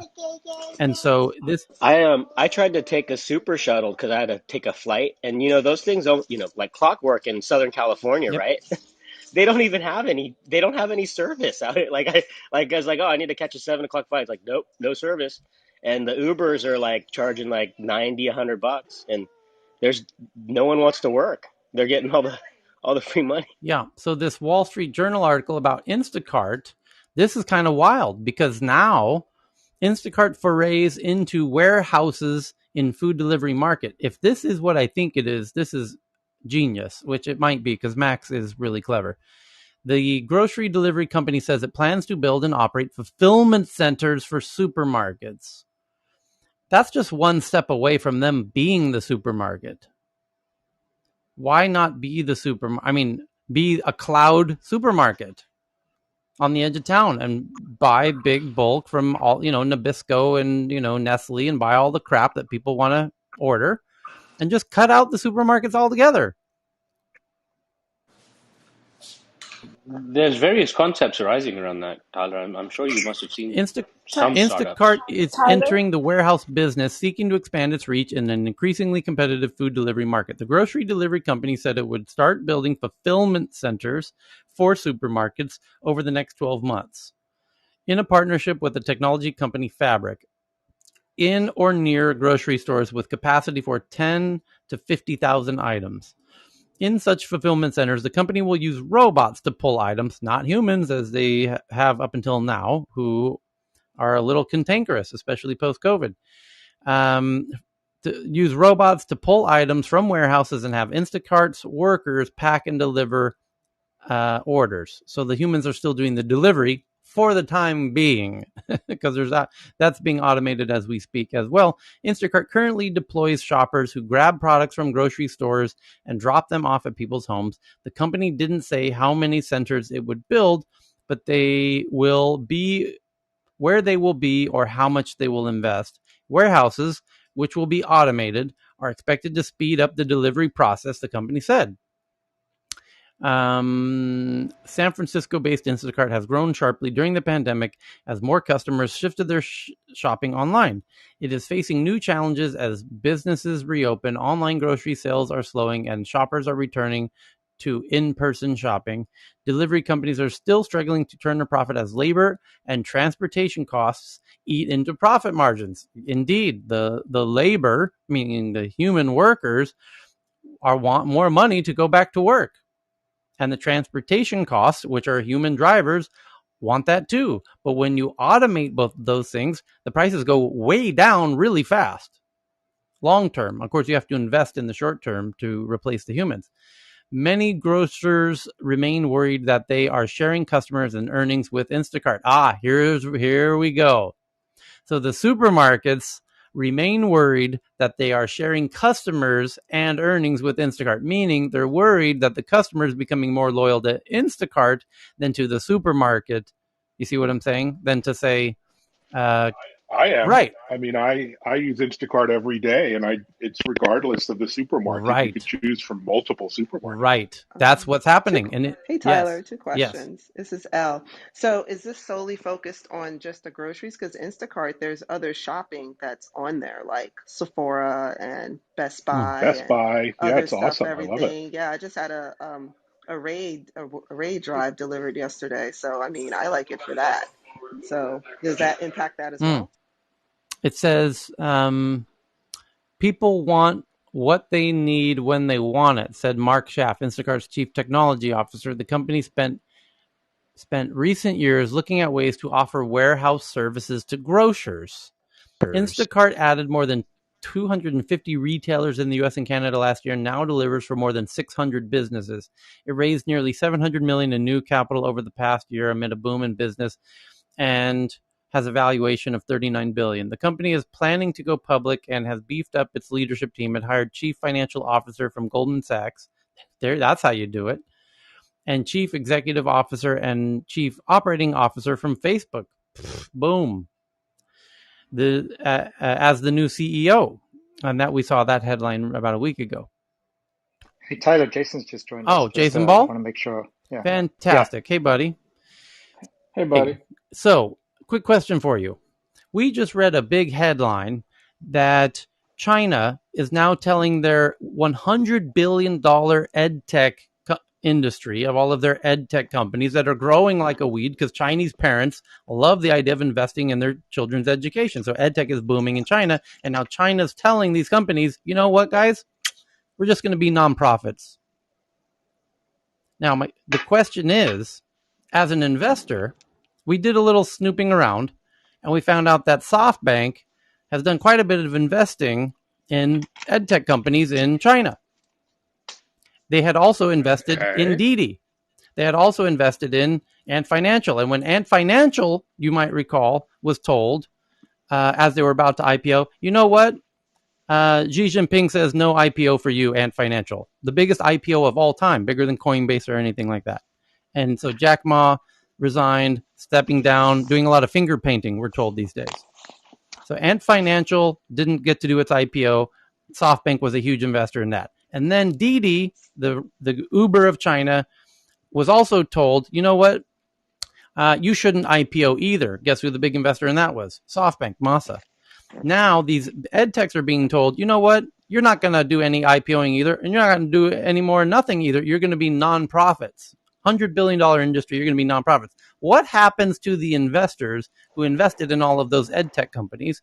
And if you had invested in Chinese edtech companies or in Didi or in Ant Financial, and those IPOs get shut down and those companies become controlled by the state, would you now in 2021, would you perhaps think twice before investing in China? Well, there's also, I mean, Alexandra, that question's legally, for how does that even Alexandra. happen? That question's for Jason Ball, who That's just for came in. Jason. What? That's okay. We just had Jason come in. We just Oh asked my him that God, I'm question. so Oh yeah, sorry. no, don't worry. That's okay, Alex. I just missed that. Thank you. Sorry. You can give your opinion as well. I mean, look, Tyler, I'm not an investor in the Chinese market. We had a dedicated Chinese team when I was at Qualcomm, Right. But so speaking in a personal capacity, I wouldn't be deploying extra cash in China. I wouldn't. I can't understand the government's position and the decisions that they've taken. Ant, Didi, across the board.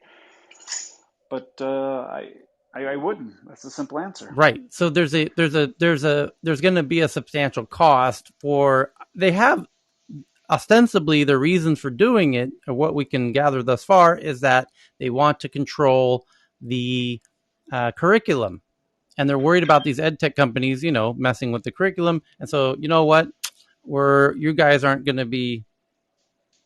We're not going to risk this. You guys are everyone's nonprofit in the whole ed tech sector.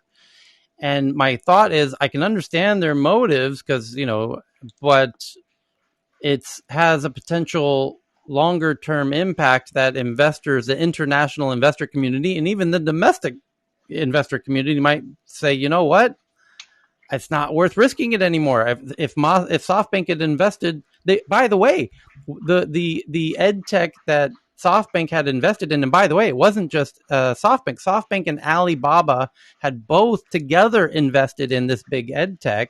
What was the name of it, Vinay?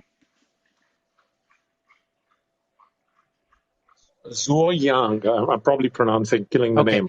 Zhuoyang, and the Sequoia is in it as well. Okay. I'm looking at So all their Sequoia and SoftBank and investments. Alibaba are all in this big ed tech company that's now going to become a nonprofit. What happens to their money, and are they likely to think twice about investing in China going forward? Look, I think the message seems to be, we don't want to do business with you. Go away. Yeah. If I could just summarize, yes, just in please summary. stop doing business Please stop doing business with us. Please stop investing. Please stop investing into our IPOs. We penalized DD, so we've tanked their IPO. We completely derailed the Ant IPO. Right. Huge wealth creation across the board. We don't like any of that. It's not on agenda for us. You can keep your capitalism. Thanks for coming. It's been fun. We're out. It's been nice. It's been nice. I literally put a tweet out about this the other day where I was just like, what's going on over there these days? Oh, hey, Bitcoin miners. So we'd like you to unplug everything and move to America, please. Yes. En masse, immediately, with immediate effect. Yeah, no, you've got about 35 minutes. By the way, the bus is leaving. Yeah. And we're gonna drive a backhoe over you to get you out. And if you don't run fast enough, you're gonna be flat. Is that the steamroller? Here comes the steamroller. Yeah. It's wild. It's wild times over there. So I just wanted to get your perspective, and then give us an update if you would. I don't know, I know more perhaps than I can say, but if you could give folks an update on yourself, because by the way, for those who do not know, and Jason Ball was actually the co-moderator of the very first Tech News Around the World. Oh, yes, this is true. This is true. Oh, yes. Yeah. So we now do it twice a day, 3 to 4 hours each time. So we're doing 6 to 8 hours a day, J-Ball. Come back. I got a job to do. I know you do. What is that? What's keeping you busy? Just give us an update. Well, I heard the tail end of all your grocery delivery stories, and I thought that's what you were pulling me Okay. onto the You floor want to get into for. this So, robot game, huh? now, hold on, don't put me on the spot. Just, I guess, context for the other folks on the call. I mean, I'm at a fund, and we're investors in Deliveroo, and we're investors in Glovo. I've taken a good long look at Volt, and clearly the 10-minute, 15-minute Yep. grocery delivery space is white hot. Is probably understating Yeah. the current Yeah. situation. And internationally, Yeah. we read headlines yesterday that a one down in Colombia raised $1 billion. There's one in India Oh, just raised $1 billion. it's gone. It's literally it's gone bananas. So we don't have a horse in that race. We've talked to several firms. Um, I, Look, if you've had 10-minute delivery, it's shocking how good it is. Yeah. Right. I won't name names on the call No, for you various let's reasons. be honest. You order the stuff on the toilet, and by the time you get to the door, it's there. I mean, that's the pitch. It's just jaw Tyler. Yeah. dropping. Tyler, this is what I was sharing about gorillas in Flink in Netherlands. They're really killing it. It's just they're blowing it out of the water. Everyone loves it. It's just they're even finding ways when it's not in their neighborhood. They're finding ways to bike over to the edge of the neighborhood for gorillas to drop off their groceries. It's pretty interesting. So, And then in the States, there's Target that has really upped the game because they do drive up ordering. curbside. And before it was not grocery, and now you can do grocery. And so for us, we order our groceries. We get it takes 2 hours, so it's a bummer. It's not 10 Yeah. minutes, but it's changed the game for us. We don't need to go in. We don't need to risk it. Got crazy screaming kids all the So time. here's a question for you, Jason. We're reading this Instacart article that Instacart forays into warehouses in food delivery market. Is it possible that it says the grocery delivery company says it plans to build and operate fulfillment centers with robots? And what I'm wondering is, now post COVID, people are kind of reluctant to get back to their old pre-COVID jobs. We're seeing a bunch of headlines about that restaurants are having a hard time finding waiters and waitresses and cooks, and Uber drivers don't seem to want to go back to doing that, and a whole, and so, and then Google today announced a new company focused on robots, all about making them easier, faster, cheaper for everybody. And then Instagram has a headline today that they're building a factory based on robots to replace the humans of gathering the goods. So they're going to build a factory like an Amazon fulfillment center optimized for robots who can work way faster than human pickers can in a supermarket. And of course, they work 24 hours a day, and all the benefits of robots, especially when people don't want to go back to work and they're demanding twice what they used to make, yada, yada, yada. So when do I think that robots will be sniffing my cantaloupes to see if they're ripe yes, and AI, image, and pinching my peaches? yeah, image recognition. But wait, But Dr. Francine, do you remember Webvan of though and course, yeah, Peapod? we talked about them yesterday. So But Dr. Francine, Of oh, the course. robots are already but picking the fruit off the tree for you, but based the on the problem was ripeness. that people didn't like the produce particularly when they went through fulfillment centers as opposed to from grocery stores. Like that was one of their big downfalls. They found out that even warehousing relatively locally didn't actually work in terms of what people's quality It's expectations the were. it's So the I don't off know if gassing, that's right? These things share that gas. Anytime there's acetylene or whatever, like bananas can't sit near certain fruit because they'll just Guys, can I communicate with ask each other. just one Onions as second? Can I well. one second? Can I just ask that we get Jason's perspective and then we all get into it Right. because I know that One we one just last because that question. was kind of Jason very One quickly. last Yeah, question, Jason, just because I know you're a busy dude. So, and then I do want more of an update on to whatever degree you want to share it with the class here. The is it likely that Instacart could, because they are working together with supermarkets, but now if they build these warehouses, they become the supermarket because the customer is becoming loyal to Instacart, and they no longer care where they are getting the bananas from. Yeah, I mean, it sounds completely like they're going to disintermediate the grocery stores for sure, 100%. And it's thus better I can't. margins. Potentially, yes. I mean, anytime you own the customer, that's better for your business.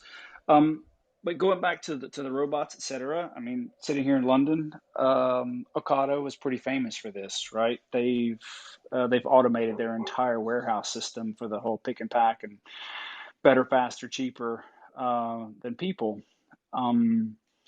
However, folks like Wheezy or Gorillas, they have actually kind of re-enabled the humans. So you have people doing the picking, to the point about the fresher fruit and it smells nice, etc.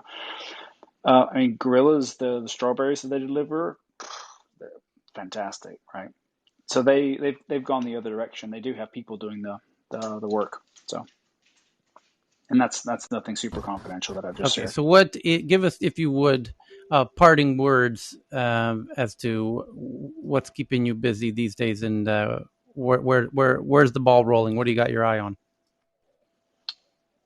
Yeah, so the venture capital market has gone completely parabolic. Tiger's doing A's now. Index just announced 3 billion funds this morning. They announced, I think, 2 billion last spring, so that's just gone completely straight up.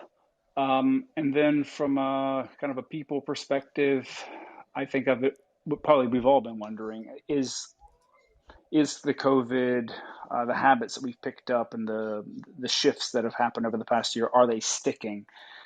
And the answer seems to be yes. And, in my case, Deliveroo, I actually will get way more Deliveroos now than I ever would have a year and a half ago. Just stay home and have a nice dinner instead of going out to the restaurants. So I think a lot of our kind of COVID crisis habits seem to be sticking Yeah, around. That's it.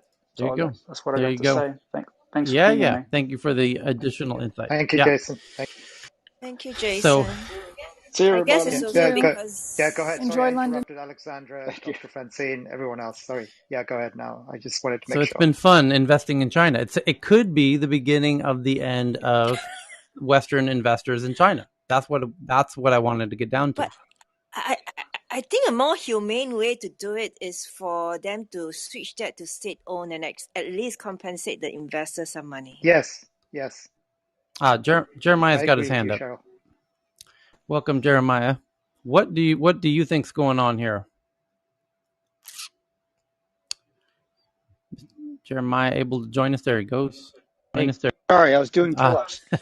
So the trend is ghost grocery stores, and there's a number of people discussing this on Twitter.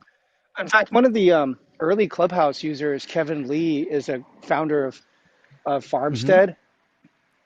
Oh, by the way, I'm a minor investor, but they've got software, but they're also, building out warehouses where there's no customers allowed to go in. So this is absolutely on trend, especially with Instacart. So all of these things, these COVID trends of on demand, that makes sense. I mean, when you look at the Instacart model 5 years ago, and I was analyzing it, they were really smart because they were using somebody else's supply chain and inventory at the time, mostly Whole Foods and other stores. So that was a really smart model, but it's becoming even more efficient now. But this hybrid, I love the ideas of this hybrid, everything that's boxed and bagged already and packaged, let the robots do that. But when it comes to delicate produce and meat and specific things, let some humans handle that. So I think all of these things are coming to a head. Did you catch the comment about the Chinese Edtech thing? You have any thought on that? China's telling the Edtech industry they're going to be nonprofits. I heard the comment. I don't have any thoughts or insight on that. Back to the pull-ups. Hey, can I ask, does anybody have any thoughts about this grocery warehousing now and how it's different than what Webvan Ghost and groceries. Home Grocer was, I think years ago? Jeremiah is right. I think you're going to see it due to the efficiencies, because so much investment is happening on these robots in terms of what Amazon does, these fulfillment centers. And if Ken, have you seen videos of how these things operate? Right, where it's like A little bit, as much they as move you. in X, Y, at hyper speed. It's like really mind blowing. Somebody please find the video of an Amazon fulfillment center, how the Mm-hmm. robots are moving in this. They climb on the That scaffolding too. and stuff. They turn the Yeah. scaffolding into a That too. track. That's the Israeli one that just came out, so that they can go vertical as well. The traditional ones are these big, looks like a huge chessboard, and the robots can move in X and Y in like light cycles in Tron. They're just like zooming all over the goddamn place at laser speed and picking stuff up at an absurd rate. And there was a headline yesterday that 3 of these robots crashed into each other and burnt down a facility. That happens from time to time. But it speaks to how fast these robots are going that they burst into flames when they crash into each other. So because of the efficiency of that model, which is well established with Amazon warehouses, the supermarkets are going to have to adopt that just to keep up, or else Amazon's going to eat their lunch, or Instacart's going to adopt that. Someone's got to adopt that because the efficiency now of having the home delivery of pretty much everything you want. I mean, the success of Instacart and all of these delivery companies that you just heard Jason, who's one of the big investors and 2 of the big delivery companies, and he even said that's going bananas, and we know they're going bananas. We saw the headlines yesterday. A Colombian delivery company got $1 billion, an Indian delivery company got another $1 billion, and these are India is a big market. Colombia is not. And the fact that a Colombian one, I guess they're servicing all of South or Central America, but that's a billions of dollars going into all these delivery companies, and there's lots of them. It's not like there's one big. And one obvious point I'd add to that, Tyler, is that to Ken's question and to Alexandra's point that she was making about compared to Webvan, it's 20 years of innovation here, like 20 years of cost curve, right? The cost is way lower now compared to I don't have at hand the kind of costs that Webvan were putting into it. So some of these business models are sometimes just too early from the cost base, right? And then they become much cheaper, and so they're just much more viable in addition to everything else on the ecosystem that's happening. So I think that's why it's a different time now for that. And I think demand too, right, Cal? I mean, if there was higher demand, like this was 20 years ago. If you looked when Home Grocer was around and when Amazon launched, Amazon may or may not have still been just slinging books at that time, right?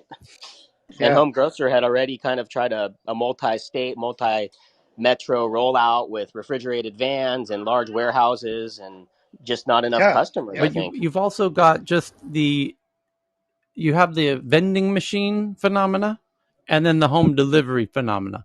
And the supermarkets are kind of going to get killed on both sides.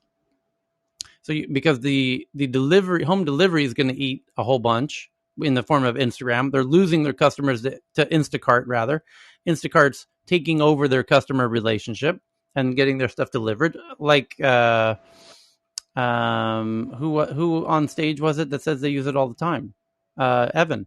So once people start using Instacart, they really start using Instacart, and they start owning the customer. That puts a lot of pressure on the supermarket. And at some point, the supermarket is going to need to get much smaller, much more consolidated, and become almost a showroom or a huge vending machine, which we have in Thailand now, by the way. We have 7-Eleven vending machines, which are these 4, 5, 6 times larger than a normal vending machine. And you take out all of the staff.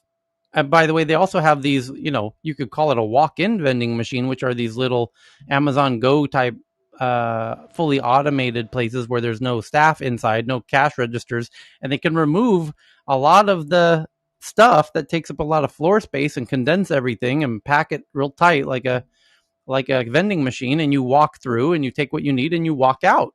And I think it's the combination of those two things is going to make traditional supermarket architecture a real challenge. One more, One who's Tyler. not on Instacart is Whole Foods, and that's kind of the one store where you do get more of an experience. There is kind of a draw that salad bar, the way it's laid out and stuff. The salad bar alone at Whole Foods is. The salad bar is closed now. I know. So, Tyler, there's one more permutation of the business model. When there's self-driving vans and cars, for everybody who complained about the produce, like Francine, the produce will come to you.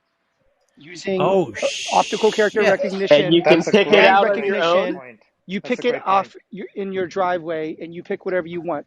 And the app Oh knows my it's you. god! The app came to you. The app sees what you Ding! picked up. And What so no company's more doing that? complaining I'll about your throw all my peaches. money. Take my Tyler, money. this is a this is a very interesting dynamic of this sort of process of what's in the grocery store model, because having worked on the Deleuze, the Carrefour, and Albert Heijn now owns Deleuze from Belgium and France, and Carrefour. It's very interesting because they've been doing this for quite some time in Europe, where they're small. They're making the grocery stores smaller and more that you're able to sort of grab and go, as you Yeah. said. And it's also interesting what the gentleman that was saying about Dr. Francine's peaches, because if you imagine that model, that would take us back to old school. Remember how the bread truck used to drive around, or the milk truck used to drive around? Ice cream truck, Exactly. Well, like now the you ice don't. cream man Yeah, but for produce. think about the hybrid model that Jason spoke of. What about the possibility that the fresh fruits and the perishables will be delivered in a context by robots, but the actual grocery and pantry goods and staples for your home will be delivered by, or will be packed and picked by robots, or by touchpoint warehouse facilities Hey, where they're regionally Amay, why placed. did we not all start ice We're cream trucks during COVID? Can you I'm just imagine? kicking Yeah, myself I right know. now. That would have been. Oh my! It's The even ice cream funnier. truck came to my house, and it was the best thing ever. Like And he's like, "Do you need we're we doing get some like Chris? Did he $20 acquisitions. and offer you $2 worth toilet of stuff paper all the and time. any other essentials? You know."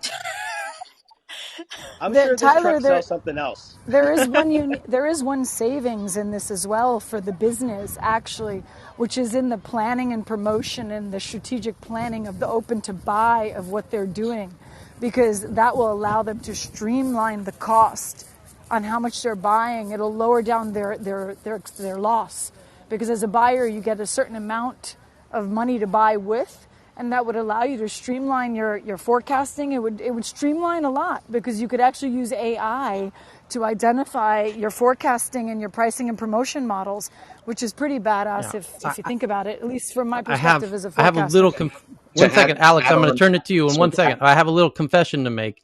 Is that my team members here at my place on the weekend, on their day off, one of the things we have is they get to take all of the excess fruit and vegetables, and they do take it in their little motorbike that is a 3-wheel. It's like a little motorbike with a sidecar, and the sidecar is like a little box with an umbrella over it, and they drive around the neighborhood and sell the extra fruit. And they drive around to people and say, "Hey, you pay, you pick what you want. You want a bunch of bananas? Okay, it's 20 cents. If you want the uh, uh, so it's not so different from what we're describing. Funny enough, but go ahead, Alex.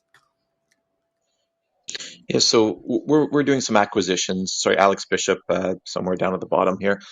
We're doing acquisitions for some clients in the F&B space, and we actually think that the big advantages are less on the retail side, but more on the third-party logistics, cold storage, and some of the upstream, downstream, however you want to look at it, activities. Because as we're seeing a 40%, I think, of consumers looking at online grocery, what that ends up doing is that ends up putting more pressure on the need for cold storage and third-party logistics services to integrate in one system, so that I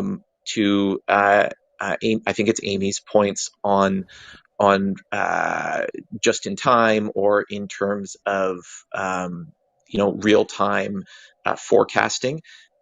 How do you do that unless you've got an integration with third-party logistics companies that a lot of these grocers are relying on, or a lot of the food F&B brands are relying on? I'm Alex, and I'd love to get some feedback on that. Thanks, Alex. Alex, yeah, that was literally what I literally just got a call out from Milan about this particular piece of work with Accenture. So it's very interesting, because they are looking at this in the fashion space to align it all so that they're able to pull in and save when it comes to their markup dollars and their strategic planning dollars, or euros, whatever you want to call it. So it does help, but the key is what you said about logistics. And the beauty about being in Holland, which is really funny, for Europe, Holland is like the badass supply chain kings. These guys know logistics like the back of their hands. I've never seen a country where I've worked in where logistics is just like a machine. And that's why they Yeah, I tend to mean, get warehouses here, because that's why Amazon's bringing a warehouse by Schiphol. Because once it comes into Rotterdam, whatever comes in, it goes by train or by truck to Amsterdam. And then by Schiphol, could get flown anywhere around Europe. So they're really may have a second renaissance, Holland, just yet with the Oh, logistics the part East of it. India Trading Company. That's what they were good at going back Yeah, to the exactly. 50s. They might have a second renaissance, Evan. I think that was Evan's voice. Yeah, I was. There was somebody in the audience that has a background in AI and robotics and farming that I just invited up, and I hope she takes the invitation, because it sounds like she might know more about all this than all of us combined, just in terms of experience. But anyway, moving on to the other interesting articles at the moment is that Amazon says it's opening an investigation into Amazon Web Services. That's their big cloud company. There's Amazon retail, e-commerce, where you buy all of your stuff, and then there's a totally separate business called Amazon Web Services, AWS, which is their cloud that most of 35% of websites run in Amazon's cloud.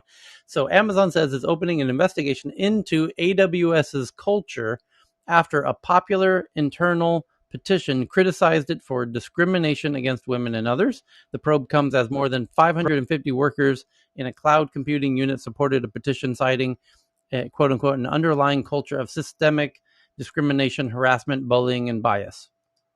So I'm sure we will get the updates on that as it comes out. That's from the Washington Post. And others like The Verge say Amazon to investigate allegations of harassment at AWS. Amazon will investigate discrimination claims at AWS. So there you go. Twitter is testing a way to downvote replies. So when you see a tweet, or when you make a tweet and people reply to your tweet and they say stupid stuff, you can downvote them if they're stupid, and you can upvote them if you like them, and everyone else can do the same. And that's likely to be a new upcoming feature to Twitter, which is very cool. There was a huge internet outage 24 hours ago due to Akamai's Edge DNS service. Kind of boring, but important. And Apple updates Apple Music for Android with spatial audio and lossless quality streaming, getting ready for September when they're going to announce their AR experience, which you will need spatial audio for. Apple MagSafe battery pack review just came out. We touched on this when it was announced. The new iPhones have a big magnet on the back, as most people know. And now there's a magnetic battery pack that you just snap on the back and the phone starts charging, kind of magically delicious. And now the reviews have come in, and they say well integrated with iOS, meaning it just instantly works. It can charge Qi devices like AirPods as well, but it doesn't provide full iPhone 12 charge and is expensive at $99. Next, we've got a London-based buy now, pay later service called Zilch. Adds $110 million, bringing in around $200 million from Goldman Sachs and Daily Mail's owner. And buy now, pay later is one of those other categories, which, if you don't know it, it was pioneered and popularized out of Stockholm, Sweden, by a company called Klarna, and then has been replicated and duplicated nearly everywhere on the planet at this point. I have a hard time thinking of places where it's not being replicated at the moment. And this one in London is called Zilch and just raised $200 million. And people cannot invest fast enough in those buy now, pay later startups all over the world. And that pretty much brings us through the big headlines that your coworkers and cousins are talking about. Not the interesting headlines, mind you, just the biggest, the most tweeted, the most interesting ones that our panel of beautiful, bright minds have found on Twitter over the past 24 hours. We can dive into now. And I can go first, but Hey, Tyler, yeah, quick go ahead. question. This is Elle. Did you say last week that Visa was doing trying to do the same thing to buy now, pay later? Have there been any updates on that? Well, there is a Visa up headline in one of the ones I'm about to read, but it's not about buy now, pay later.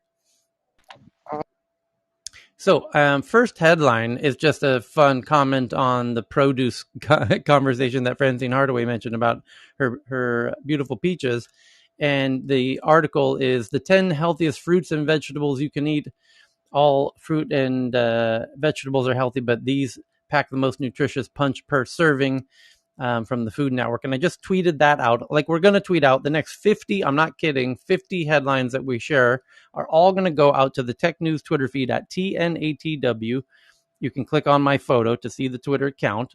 Please do follow it, because not only do we share all the headlines in real time as we talk about them, we have other fun things that we share through the Twitter account that you're going to want to know about. And I think we just broke 4,000 followers, by the way. So anyway, we add it's growing very fast, and it's a fun thing. And you can share tweets, and if it's a good tweet, we will retweet it to our 4,000 beautiful followers. And so here we go. So the next big headline is that Steve Jobs' 1973 job application is up for auction as an NFT. A London-based entrepreneur is auctioning off the 1973 job application from Steve Jobs in a physical version NFT auction. And neuroscientists tell us that the first thing they do every morning for peak brain health, but to find that out, you got to go to the Twitter account and read the article. And extreme heat triggers mass die-offs and stress for wildlife in the West. According to National Geographic, sweltering baby hawks threw themselves out of the nests, and mussels are baked to death in their shells as record heat brought crisis to the Pacific Northwest. And that's a fine opportunity for Dan to share a climate article if he so wishes. Going once, Dan.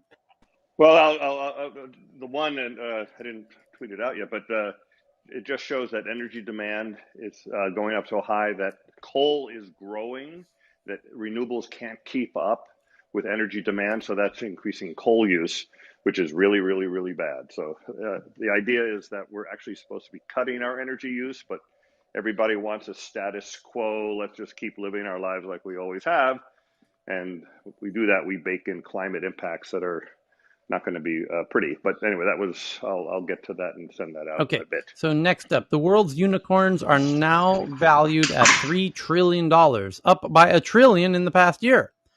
The Crunch-based Unicorn Board, a comprehensive list of startups valued at $1 billion or more in private financing deals, now hosts more than 900 unicorns and growing fast, like really booming. In India alone is unbelievable.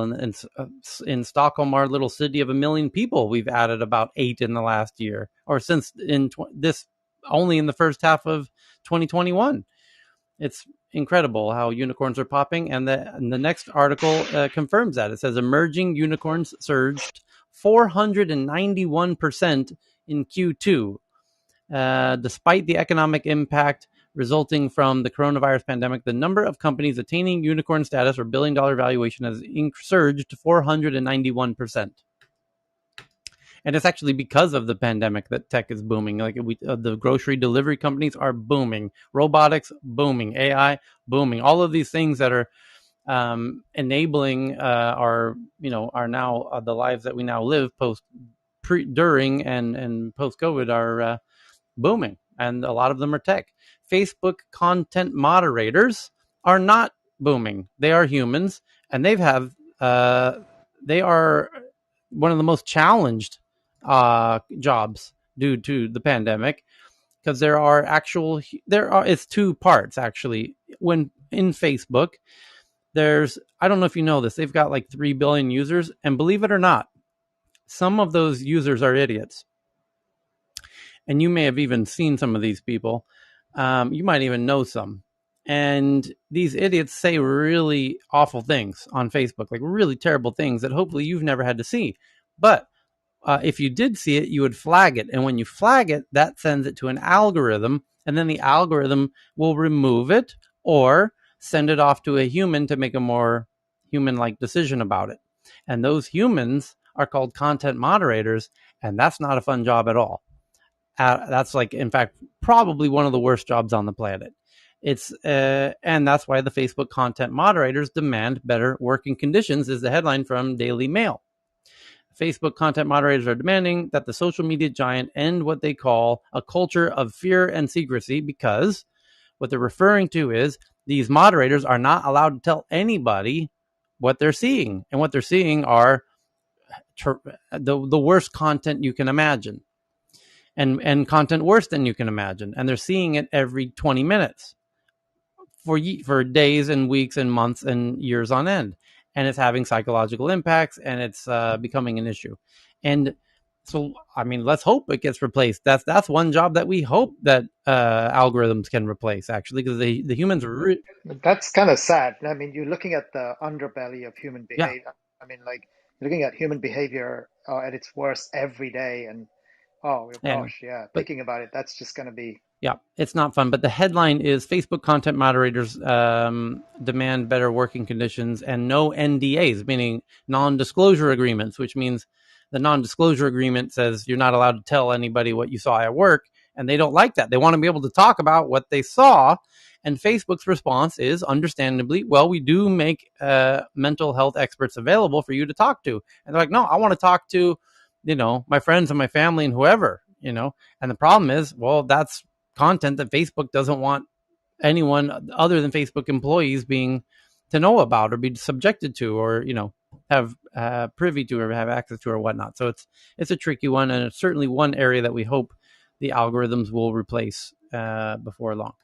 And moving on, Pegasus spyware seller USO, the Israeli company who makes Pegasus, according to the BBC, the headline is Pegasus owner says, blame our customers, not us, for the hacking. Like, we didn't hack your phone, our customers did. We just sold it to, Mexico. We didn't hack your phone, Mexico did. We didn't do it. Why are you angry at us? We didn't. That's what they're saying. That's the headline from the BBC. NSO Group tells BBC News. There's no bad guns, only bad gun Yeah, owners. I was just Yeah, about to that say was that. exactly what I was aiming for as well. Yeah.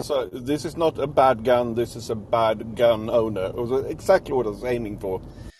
So, shares of warehouse robotics firm in a new NASDAQ debut. This enormous white space, it said, this is from Forbes, and the headline reads, shares of warehouse robotics firm Berkshire Grey rise in NASDAQ debut.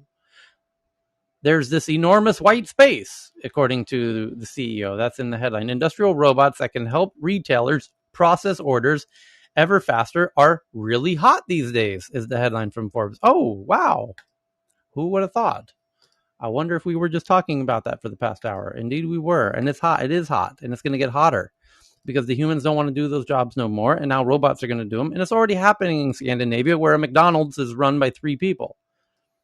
And everything else is, touch sensors, and it's all roboticized. And because salaries are much higher there. In Denmark, the McDonald's employees make $22 an hour.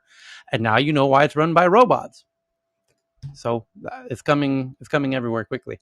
Intel's Mobileye tries out autonomous cars on an unpredictable New York City roads, and the Washington Post's very cleverly worded headline is self-driving cars confront a daunting new challenge. New York City streets. The pursuit of self-driving cars drives Intel's Mobileye to New York City. And Ford's self-driving cars will be available on Lyft's platform in Miami and Austin, where, coincidentally and deliciously ironically, Lyft drivers are currently protesting for better conditions. Did you connect? Are you saying there's some sort of connection there, Tyler? Which it's a kind of a chicken and egg, isn't it? In this case, the protesters started first. That headline was about 48 hours ago, that Lyft protesters are happening in many cities, including Miami and Austin. And then this Ford article comes out 24 hours later, about 24 hours ago, about Ford self-driving cars will be available on Lyft's platform in Miami and Austin, naming 2 of the cities where the protests are currently underway. So, again, people don't want to do the work, and the robots are going to do the work. Do you see what's starting to happen here? Are we connecting the dots a little bit here? Tyler, can I push on Sure. that assumption a little bit? I mean, because I agree with it to a certain extent. And then I look at the U.S. Culture as it relates to people who work in service jobs, so, people who particularly throughout the pandemic had a responsibility for not only doing their job, but saying, hey, wear your mask. And, in many cases, they weren't treated very well. So, yes, there could be, a fraction of those people who just don't want to work. And then I think that there are probably lots of people that don't want to feel threatened by going to work and are looking for better treatment while Yeah. they're there. Just a Yeah. hypothesis, but I agree. I just yeah, and I how would I say, I don't want to imply that you were saying that people are lazy and don't want to work, but I just wanted to articulate that yes, there are some people that might rather just not work at McDonald's, and then there are other people who would want to work, but they don't want to feel unsafe at work. And I think that's more of a cultural dimension that unfortunately is playing out across the Yep. US. We're in agreement there. So, other interesting headlines happening at this very moment. Let's see here. Workers, Mahogany just found one that's just kind of breaking news. Google, we were talking about, there was a survey recently that 50% of tech employees at big tech companies are interested in unionizing, which that would change things. And now this headline from The Verge says workers for Google Pittsburgh contractor HCL reached tentative union agreement. Google Campus News, the United Steelworkers Union, which is based out of Pittsburgh, by the way, and is one of the strongest unions in America, said Friday it has reached a tentative contract deal with subcontractor for Google Pittsburgh, the Pittsburgh contractor called HCL. So thank you to Mahogany for that one. And it's going to be really interesting to see what happens with tech workers now coming back to these offices, because there's already, Tyler? yeah, 1 second. There's I just want to highlight, there's a brewing tension between the employees and the executives about the work from home, work at the office, particularly in Apple. They're going back and back and back and forth about what the new normal is going to look like in terms of working from remotely or from home or at the office and whatnot. And to summarize, people don't want to go back to the office. And to summarize, the companies want you to come back to the office. And that's the tension. And hence the union, it might come down to forming a union to kind of address it. Yes? Yeah, the difference between the auto workers union and a tech workers union is the tech workers can physically walk out and stop the supply chain versus at a tech company, they'll just hire people overseas. Great point. But I would say the history repeats itself. You have the same history after the last industrial revolution, where first, there was no regulators, there were no unions, and then there was, of course, companies exploited to a certain level people.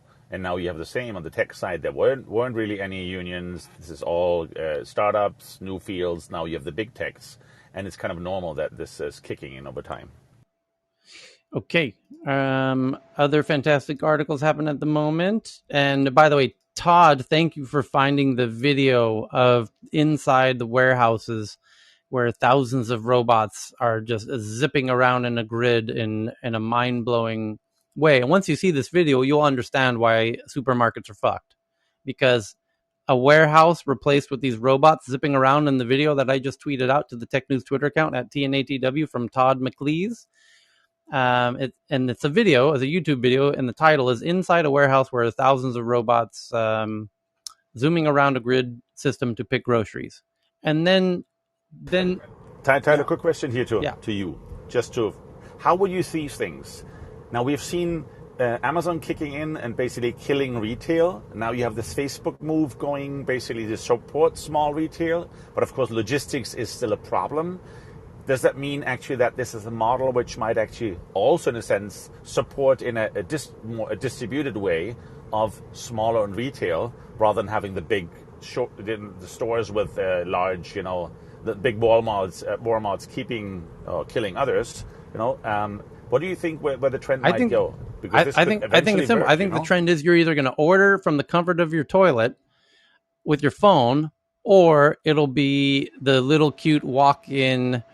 It's like a walking inside of a vending machine with cameras that recognize your face, and you just walk in and walk out. And they're able to optimize the space very intelligently, and they stock it very intelligently. It's all data driven, even much more. I mean, supermarkets are very data-driven companies, but these will be tech companies using AIs to perfectly optimize the inventory in these, incredibly small supermarkets that are hyper efficient with no staff of any kind, and you walk in and walk out and pay by your face and whatnot. I think it'll be But isn't this back to a just few big companies basically owning the space globally rather than I think it will be, because I think you're going to need that. It's going to be fiercely competitive, and that's normally the case when you get into AIs. Is whoever gets this really AI advantage, where you're able to utilize the data, crunch the numbers. You've got a nuclear bomb, and everyone else has butter knives, and maybe someone else with a nuclear bomb will be able to come in and play with you. But just like world powers, it's basically US and China. It's going to be kind of the same in most industries, where the first person that comes in with the AI smart, data driven model is going to dominate, and maybe another one will be able to jump in before they completely monopolize it. And they don't mind that a second player comes in, because they don't want to get all the heat of an antitrust. So that's the tendency of things now with the way that tech is shaping up. Whoever gets the AI advantage, and then that's where it's weird. It's like Google and Amazon are looking over the map of different industries, from medtech to edtech to insurance tech and prop tech, and just licking their chops about where do we want to go next. Who's the stupidest competitor on the planet? Oh, the airlines are stupid. Oh, who else is stupid? Oh, Uber already took over the taxis. Instacart already took over the supermarkets. But they have no shortage of options of who to attack next, and they're starting to do some simultaneously. So the med tech is the one they are focusing on, because that data will enhance their existing business models of advertising. big time. And medtech is an area which is hugely inefficient. That too. Even on healthcare, hugely inefficient compared to a lot of other industries. That, and you've got aging. Plus, from a margin perspective, Tyler, I think it's quite interesting to think like, yes, retail, and they're going to go in and like do the really cool AI in it, but because the margins are like wafer thin, I think like the whole attractiveness of a segment is going to come into it, i.e. where can they get most ROI? Yes, of course they're watching the margins. Of course they're watching the margins as a huge piece of it, but then their investors like Jason Ball, who popped in here, and all my dear friends are very actively, when you're pitching, they're like, do you have an asymmetric advantage? What that means is, do you have a nuclear bomb in your arsenal that nobody else has, which is AIs? Do you have some kind of very clever machine learning data analysis data scientist, from Stanford that's joined the team, or someone that's willing to leave Google, who's a co-founder, which is figured out some really slick algorithm that's going to give you a massively asymmetric nuclear bomb like advantage versus some dumb company with a bunch of butter knives. And that's what the investors are looking for. And there's a bunch of those, and those are coming up, and that company will likely win. And that's why the investors know this. The smart founders know this, that this is the game in 2021. And they go in and find an area with bad margins, with slow entrenched, dying dinosaurs. And they go in and they, start off as David versus Goliath, and it's David with a nuclear bomb versus Goliath with a butter knife. And, that's it. But another David will come along if they start making some real traction. The other Davids, the way it's happening on the planet Earth 2021 is David in America starts kicking Goliath's ass. All the other Davids in the other parts of the world, in the Middle East, South America, Africa, Asia, Europe, are watching very closely, like the buy now, pay later, where it happened to start off in Scandinavia and has been copied in every other region of the world. And Uber started off in the US and has been copied everywhere. And you saw what happened with these electric scooters. My God. Started in Santa Monica with Bird and then exploded all over the planet. And, entrepreneurs are on the lookout for somebody gaining, massive market share, and are ready to replicate on a moment's notice. That's kind of a new thing. It didn't used to be that way. And it didn't used to be it was so okay to just blatantly copy everything the way that everybody copied Clubhouse. It wasn't like that until Facebook was copying Snapchat with the stories, and then Instagram did it, which is also owned by Facebook, and it just sort of changed the culture that it's like, well, I guess we don't care anymore about stealing everybody's features, and now it's just like everyone, the intellectual property is not what it used to be. And then you have governments kicking in and saying, okay, I don't like Twitter, I Precisely. don't own, and shut Precisely. that door. So that's another new element to this dynamic, which is in these non-US markets, particularly, well, China was the first. China was the first to be like, oh, you're doing something interesting. That's nice. We'll copy it here. Thank you very much. Stay away. You're not welcome here. And that was it. That worked very well for them. They've got all of these, their own massive tech industry and massive tech companies in every category that they are now, the headlines we're reading now is they're just cracking down on them, forcing the servers open and letting the government control all of that data.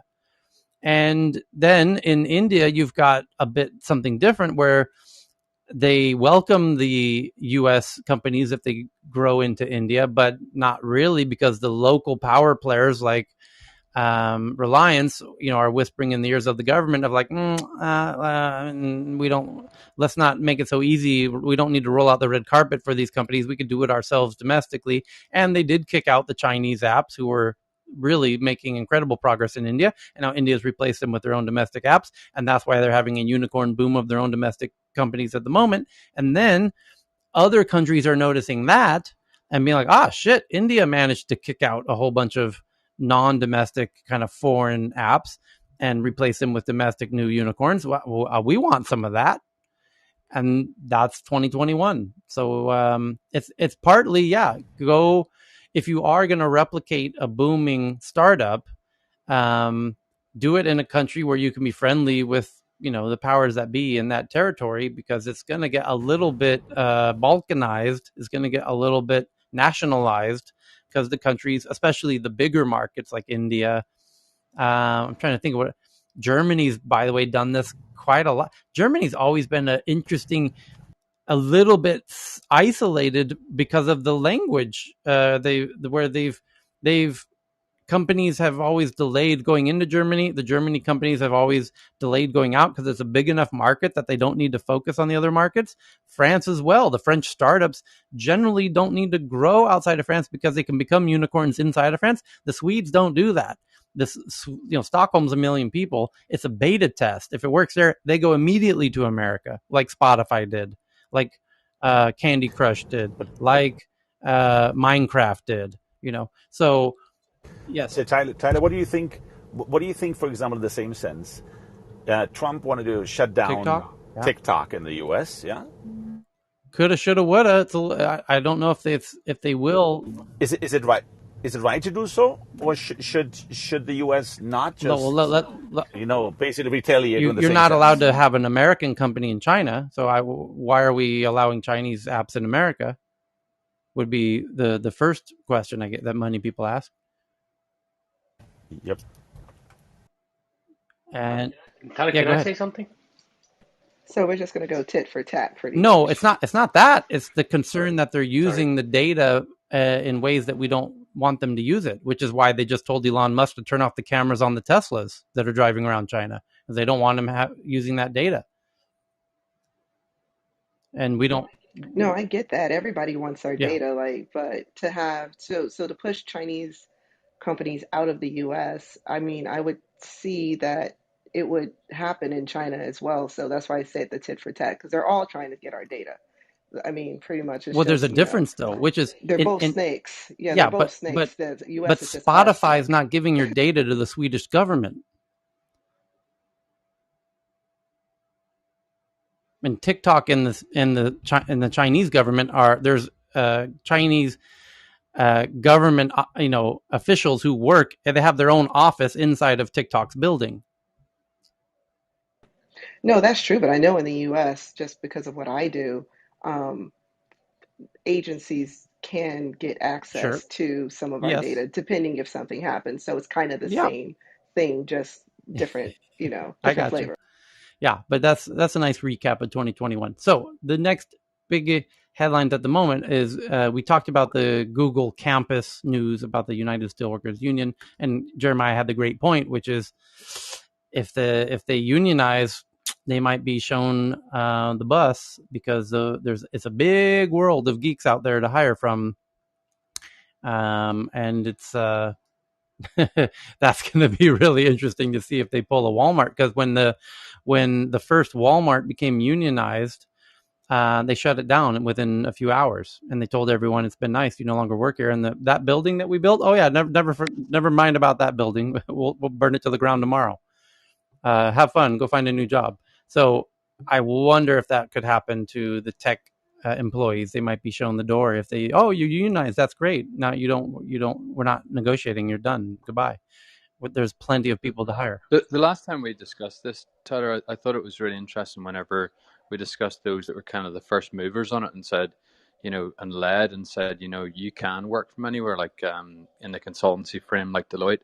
I think it'll be interesting to see how it affects their like future like growth and profitability and attractiveness as a brand, because I think those that do take the move are going to be those that are going to get traction, get the talent, i.e. rather than the Apple ones.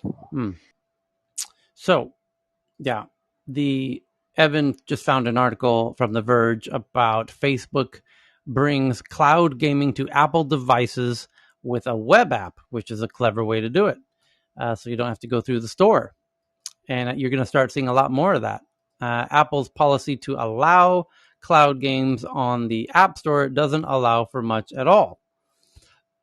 But if you go through the web app, meaning the browsers, then you can get around stuff and use Facebook Pay, which is what they want to do, to accept in-game purchases in Facebook Pay. But to do that, you got to use a browser game, not build a standalone app that goes through their app store, where they're going to force their 30% tax. And that's a whole big lawsuit happening in Washington, D.C. as we speak. And speaking of Facebook, Facebook says that death to Khamenei posts are okay for the next 2 weeks. That's the headline from Vice. That's clickbait if ever I saw it. I'm clicking. You got me, Vice. What's this about?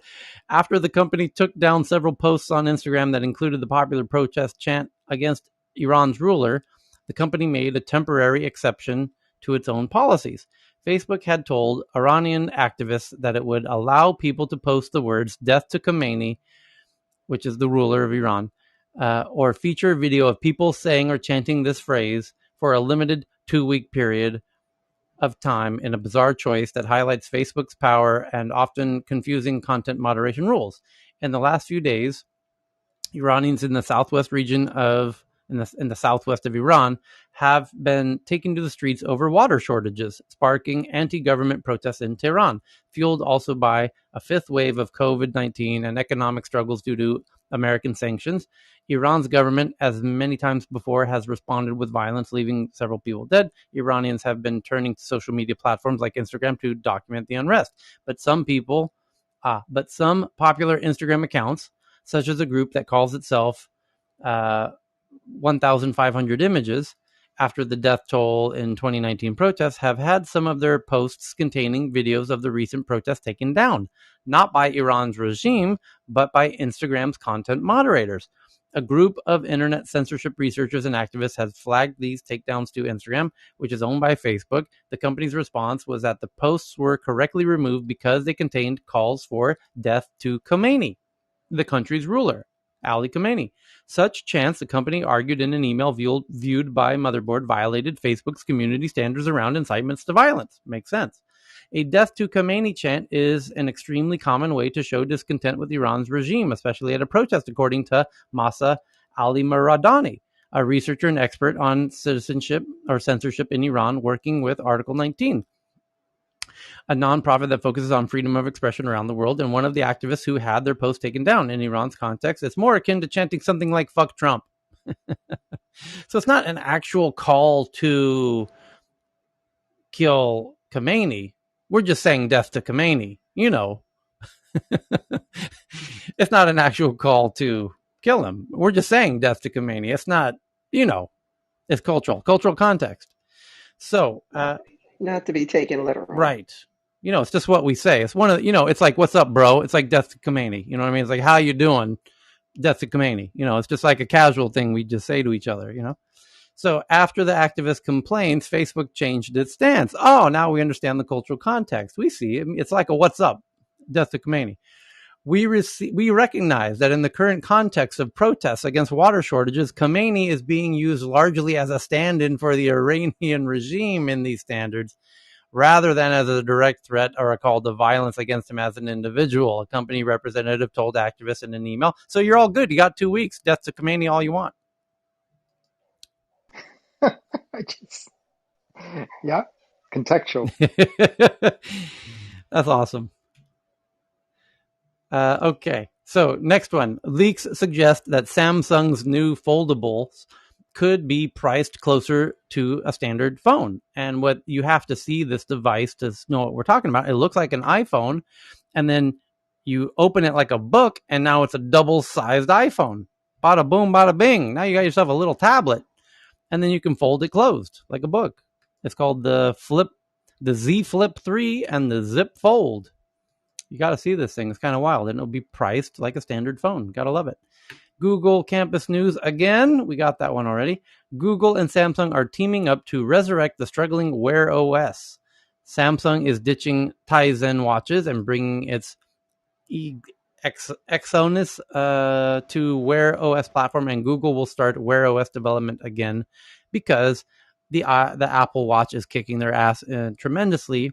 And more importantly, the Apple Watch becomes a Trojan horse to get people away from Android into Apple, and they know that, so they got to stop the bleeding and come up with their own decent watch to compete with the Apple Watch, or else people are going to keep buying Apple Watches, and once they buy the Apple Watch, next thing you know, they buy an Apple phone, and that's a big problem. So they gotta do the watch, even if they don't want to. They don't have a choice. You got to do the watch, and they're going to do the watch. And so Samsung and Google are going to do the Google Watch with the Wear OS.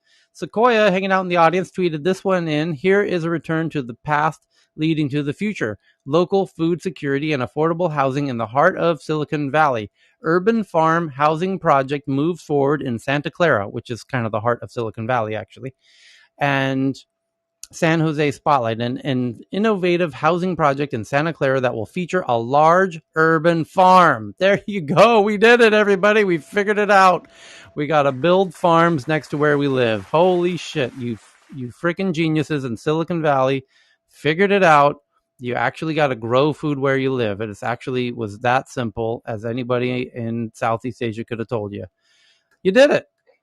Victory Gardens. Isn't that what it was called? Victory Gardens, yeah. Well, the Cubans figured it out when all the food got rationed, and they had to grow the food on the ceilings, on the roofs, and they did, and they survived. And Californians will survive too if they start growing the food next to their houses, because the farms have no water. So, Netflix stunt brings horror movie to life in the streets of Milan to promote its new Italian film, A Classic Horror Story. And again, you have to see this photo to understand it. It looks like a billboard on the ground. It's the size of a billboard, but it's on street level, on the actual sidewalk, and people walk past it, and it engages with you as you walk past it. There's cameras inside the billboard looking at you, looking at the billboard, and so the billboard becomes an almost augmented reality. And it scares the shit out of people as they walk by to promote the horror movie. That's kind of genius, if you think about it. So, EV startup called Lucid Motors is doing a SPAC to go public, and could become, which is a kind of unique move still in 2021, but could become more common as companies eschew the traditional IPO path to public markets and instead merge with SPACs. And Lucid Motors, the Tesla competitor, is doing a SPAC merger. Has been approved after executives issued a plea to shareholders. And so here it comes, Lucid Motors. And I recall that, was it Jack Ma made a 7x return on his money in Lucid, and Warren Buffett made a 3x return on his money in Lucid.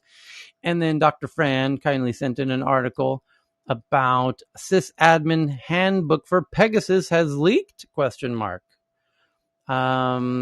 Anonymous, the group with the V for Vendetta masks, is saying that leaks to complete system administrators Pegasus introduction and Loadout Manual.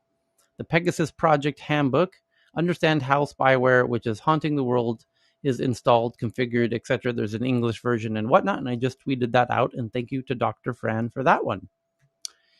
And then no doubt some of the anonymous team members are also working at intelligence agencies that had direct access to Pegasus. So that's why one of the intelligence agents who worked for one of the governments also is part of Anonymous and has now made it part of the Anonymous network. And so they're starting to publish some of the materials. So turns out that this China Edtech thing is kind of big, according to Todd McLeese. China and India now 70% of global Edtech, which makes sense because those Indian and Chinese parents want to teach their kids and they like tech, and that makes a lot of sense. But 70% is a lot for just China and India alone. And that's we just sent out the link about the data about that. And thank you to Todd for that one. Amazon is looking to hire a digital currency lead. Holy shit, that is big news. Let me explain. Holy cow, is that big news? Let me... Yeah, I wrote them that if they made it in New York, I'd apply. But given that it was in Seattle, I couldn't. I've been waiting for this headline for about 3 years. Here's why: because Amazon sells a lot of stuff. Imagine this: if Amazon were to start accepting Bitcoin as a form of payment for people to buy stuff on Amazon, that would make the price of Bitcoin double in price almost instantly, maybe 3x. And here's why it's super interesting: because Amazon and maybe the CEO who recently stepped down, who is no longer officially connected to Amazon, would know that Amazon's about to accept Bitcoin. And because the CEO is no longer connected to Amazon, they step down. He could then go buy all the Bitcoins before Amazon announced they're accepting Bitcoin. And he has enough money to buy all the Bitcoins. So if he bought all the Bitcoins and then Amazon announced that Amazon accepting Bitcoins, and then all the Bitcoins triple in value due to his own decision, well, not only is he the world's richest man, he just became 3 times the world's richest man. So Amazon doing now you understand why Amazon doing a digital currency is very interesting. That what I proposed is not. Yes. Hey, Tyler, there's something on Amazon with Bezos. I still think he's executive chairman, and so I think he's still connected to it. I'm painting a picture just to make a point that Amazon doing crypto Oh, is okay. a very interesting thing indeed. Oh, okay. So okay. the head. Oh, I thought you meant something else. You know what I thought you meant, right? For legal reasons, he couldn't do that if he's in any way tethered to Amazon. Yeah. Amazon already have Amazon points, right? They can be used as money anyway. To buy things. Yeah. Amazon is looking to hire a digital currency lead. The successful candidate will have expertise in cryptocurrency and central bank digital currencies, according to the job posting. They probably should have left that one off the website because now you're gonna. Well, maybe not. Maybe that could make the price of Bitcoin go up all by itself. Just that headline. That's kind of wild. That could be a real. Unless they're going to use Dogecoin. That's the problem is we don't know which coin they're going to. It's not clear from the headline which coin they're going to be accepting. Most of the NFTs are in Ethereum. Yes. Unless they're creating their own currency, of course, which wouldn't be beyond somebody of the scale of Amazon. They might create their own token. Speaking of making your own token, Jeremiah, would you like to say a word or two about Rally? Sure. I'm an advisor to Rally, which is a Ethereum sidechain, and I have my own coin, the J Al coin, my first initial and last name, and so does Evan, who's here on stage as well. He's got the B2B coin. And so the trend is everybody can eventually create their own coin, and companies will too, as just prior mentioned by the other smart speaker. And basically, we can all have our own economies, just kind of like how we already have our own media empires around us with social media. Now that will extend to social tokens. And so, there is a big problem with that, though, which is that they're not all going to be able to achieve decentralization. So they'll be their own tokens, but they'll effectively be Ponzi schemes. So they won't be decentralized entities. So that's kind of important to note. What's the downside of Evans coin, Ben? That it won't achieve decentralization. What? Why would it need to be decentralized? It doesn't have to be. I just said that if something wants to be decentralized, it doesn't have to be. I'm saying that they won't be. They won't all be decentralized. If they're not, that's fine, and that's a different economy. But now it's in control of a small number of individuals. That's the thing to note. That's different about Bitcoin. That's the thing that's important. I'm not saying anything has to be decentralized. I'm not saying anything has to or doesn't have to use the. Yeah, exactly. Whether things use the blockchain or not, totally a choice. Use a database, use a blockchain. But if you want something decentralized on the blockchain, then it's a similar different to. But they can't use. We can't use his coin to participate in his earnings. We could use his coin because I like him, and I want to buy his coins because he's a cool guy. And if I have 10 of him, he'll buy me a drink. But he can't say buy my coin because I'm, going to give away a percentage of my earnings, and you can own it, a pro rata portion of my earnings by buying the coin. Well, you can actually. Security. It depends how the sidechain is set up. So in the case of Rally, and I don't want this to be an advertisement, if you do purchase Evan's coin as he left the stage, or if you purchase somebody else's coin, there is a dividend share that happens every week called Rally Rewards. So, but that is that specific sidechain. So it just depends how it's set up. Yeah, that is going to ultimately get tested by the SEC, because if you participate in the word called a dividend by definition is attached to a security. So, these kinds of words that are often used loosely end up in look at BlockFi now, it's giving interest on Bitcoin, right, and it's got 3 regulators saying that's a security.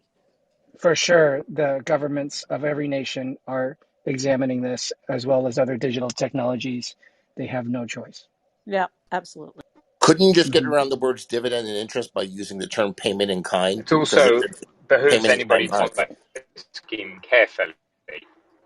Yeah, so actually the real term, and the actual term is called Rally Rewards. So that is the actual term. They actually don't use the term dividend. So I was incorrectly speaking. But either way, of course, governments are paying attention.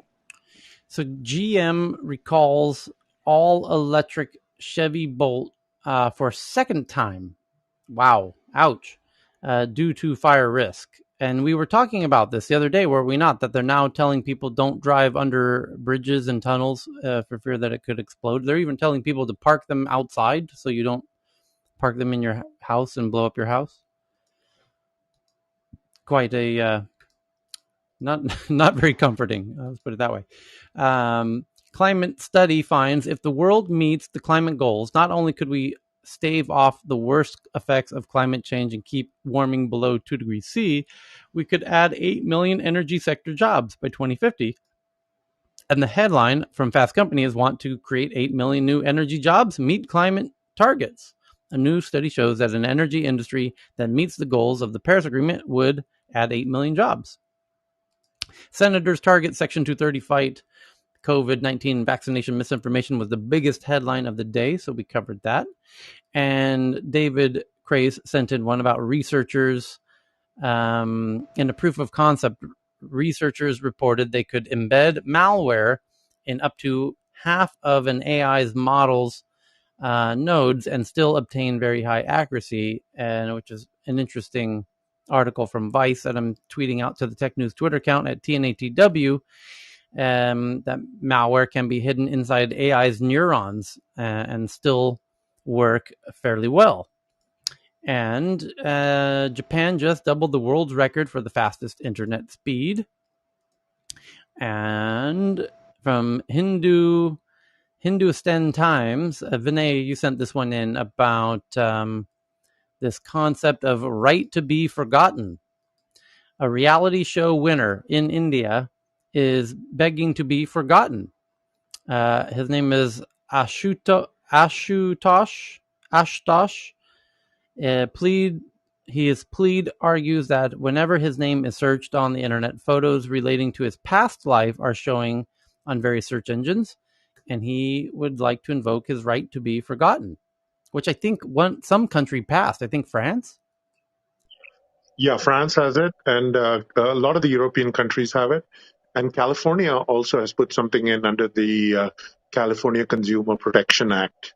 But this is going to be big because with all the data being in one country or wherever, in fact, there's been 3 cases that have gone to court in India with different people submitting to the court asking for Google websites, etc., to be taken to take down all their former information. And the greater than amount of cancel culture that's going to happen, I think this is going to be big. Yep. Let's see here.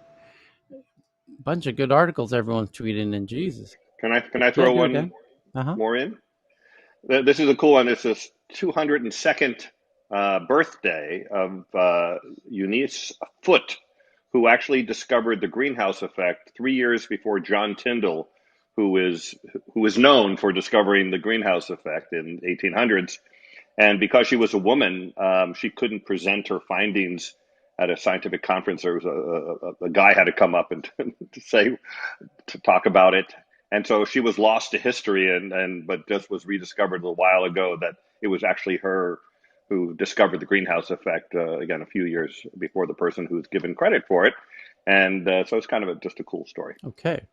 So I put it on the DM. Right. Okay. So here we go. A bunch of fantastic articles that people are tweeting in. My goodness. So first up, Beijing's concerns about overworked students upend the plans of China's edtech startups. Beijing's concerned about overworked students upend the plan. China's education ministry is planning to oversee all private education platforms, is the headline from Fortune, which I assume is a bit related but different to what we were reading previously about forcing all the edtechs to become nonprofits. It says China is escalating a crackdown on its online education sector, forcing once high-flying startups to mothball plans for multi-billion-dollar initial public offerings. It is the same. Just months ago, edtech outfits were one of the hottest investments in China's post-COVID internet industry, pulling in more than $10 billion of venture funding last year from powerhouses like Alibaba, Tencent, and SoftBank. Then Beijing stepped in. President Xi Jinping suggested in March the surge in after-school tutoring was putting immense pressure on China's kids, signaling a personal interest in curbing excesses. Okay, so it's a continuation of the previous point we were going on about. And printer ink pricier than champagne. A study by Consumer Watchdog has found that branded printer ink remains staggeringly more expensive than third-party alternatives and even champagne, according to the BBC. Thank you to that, Mahogany. And from David. Such a rip-off. Inkjet ink is such a rip-off. You buy a laser, you change the cartridges once every year or two in domestic use. Just FYI. But they give you the printer for near free. They kind of it's the razor model where they give you the razor for free and then charge for the blades, charge for the ink. Inside the growing psychedelics market, its potential to revolutionize behavior. Psychedelics have long brought to mind magic mushrooms, Woodstock, and LSD-induced hallucinations, but some corners of the healthcare industry think it's of quite good interest, and indeed investors are all fired up about psychedelic research and are funding it quite extensively.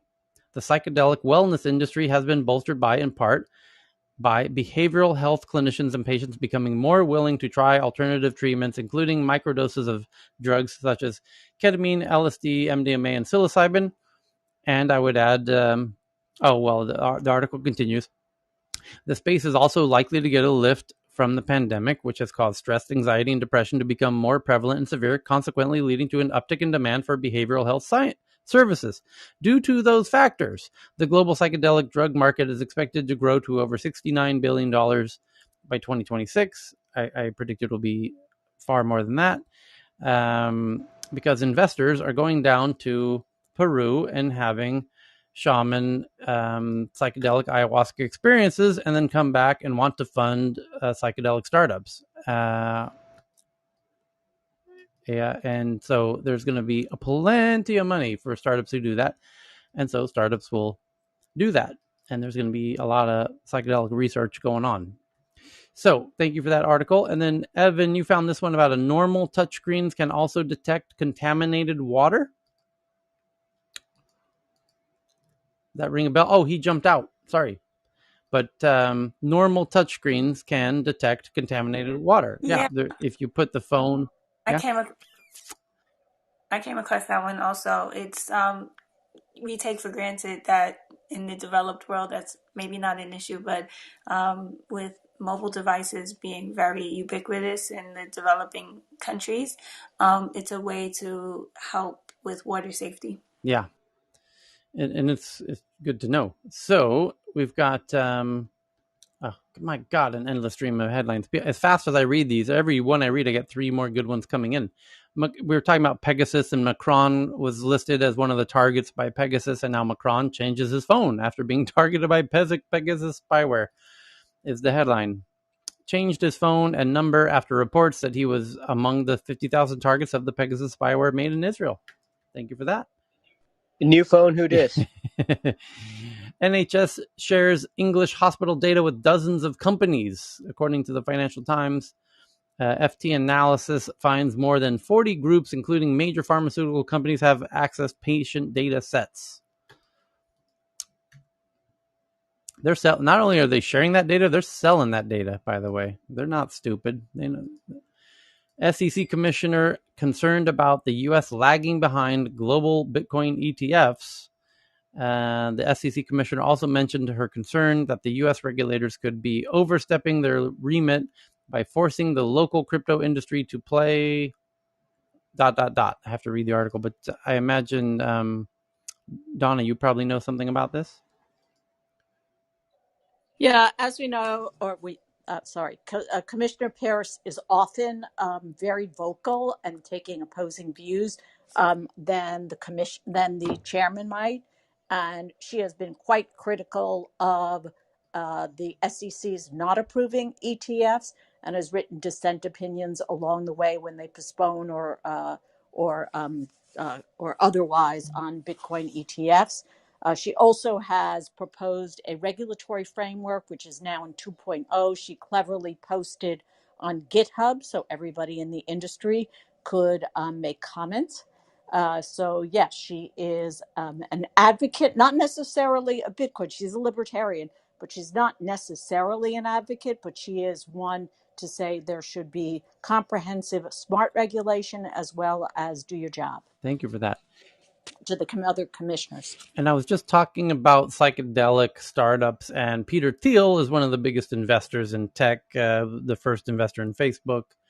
And Thiel backed psychedelic startup called Atai, valued at $3.19 billion in NASDAQ debut.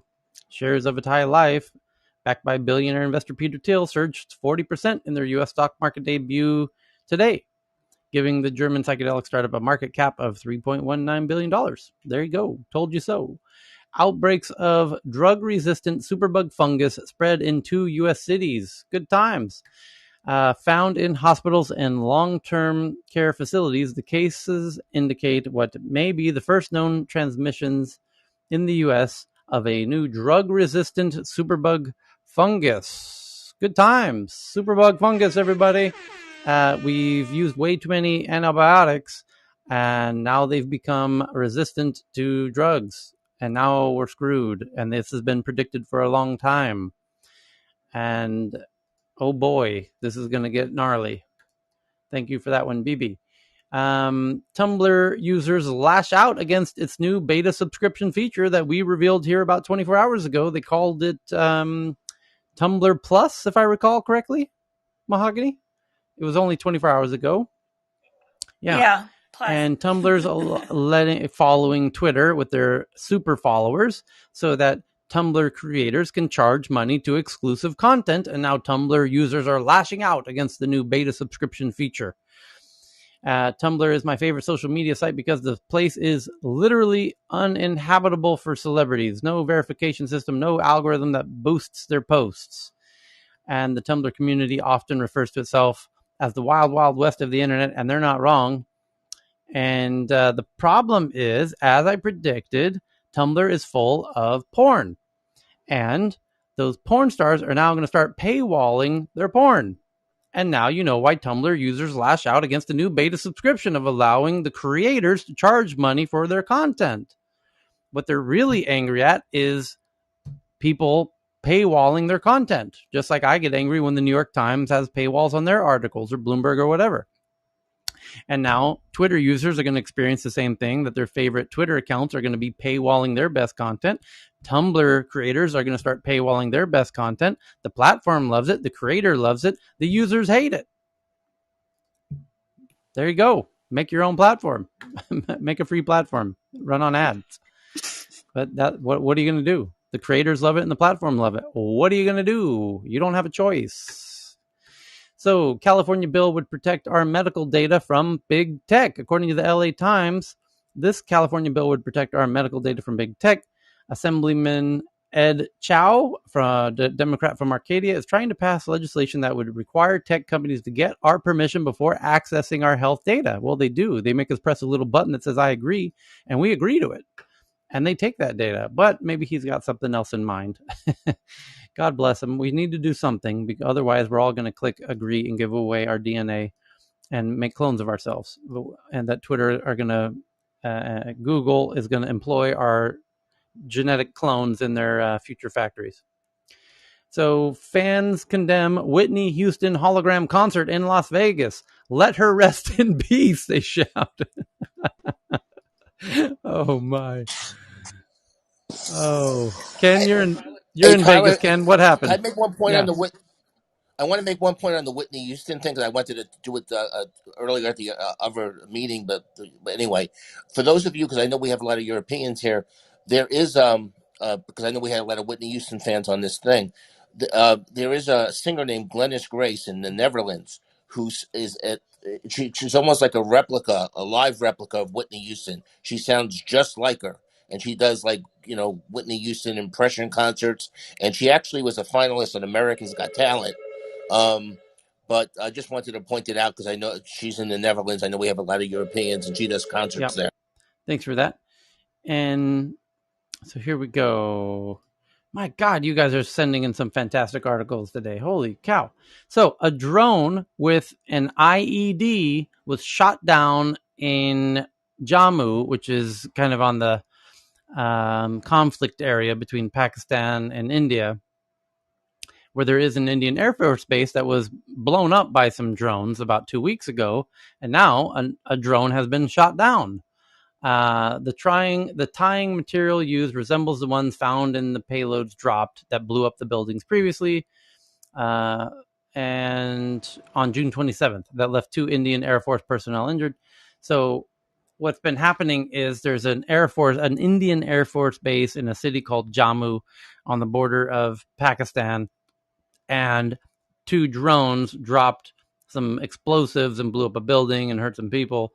And then we've seen reports lately that drones have been coming back each day, and now one of those drones got shot down, and the drone had an IED, a bomb, the drone that got shut down. So fun times. Militarized drones. It's 2021, everybody. Militarized drones. Let's hear it up for the militarized drones, everybody.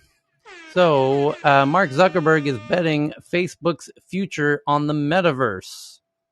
He's going to tap you into the matrix and plug that cable right in the back of your pretty head to sell you more stuff. The metaverse is like virtual reality, but more.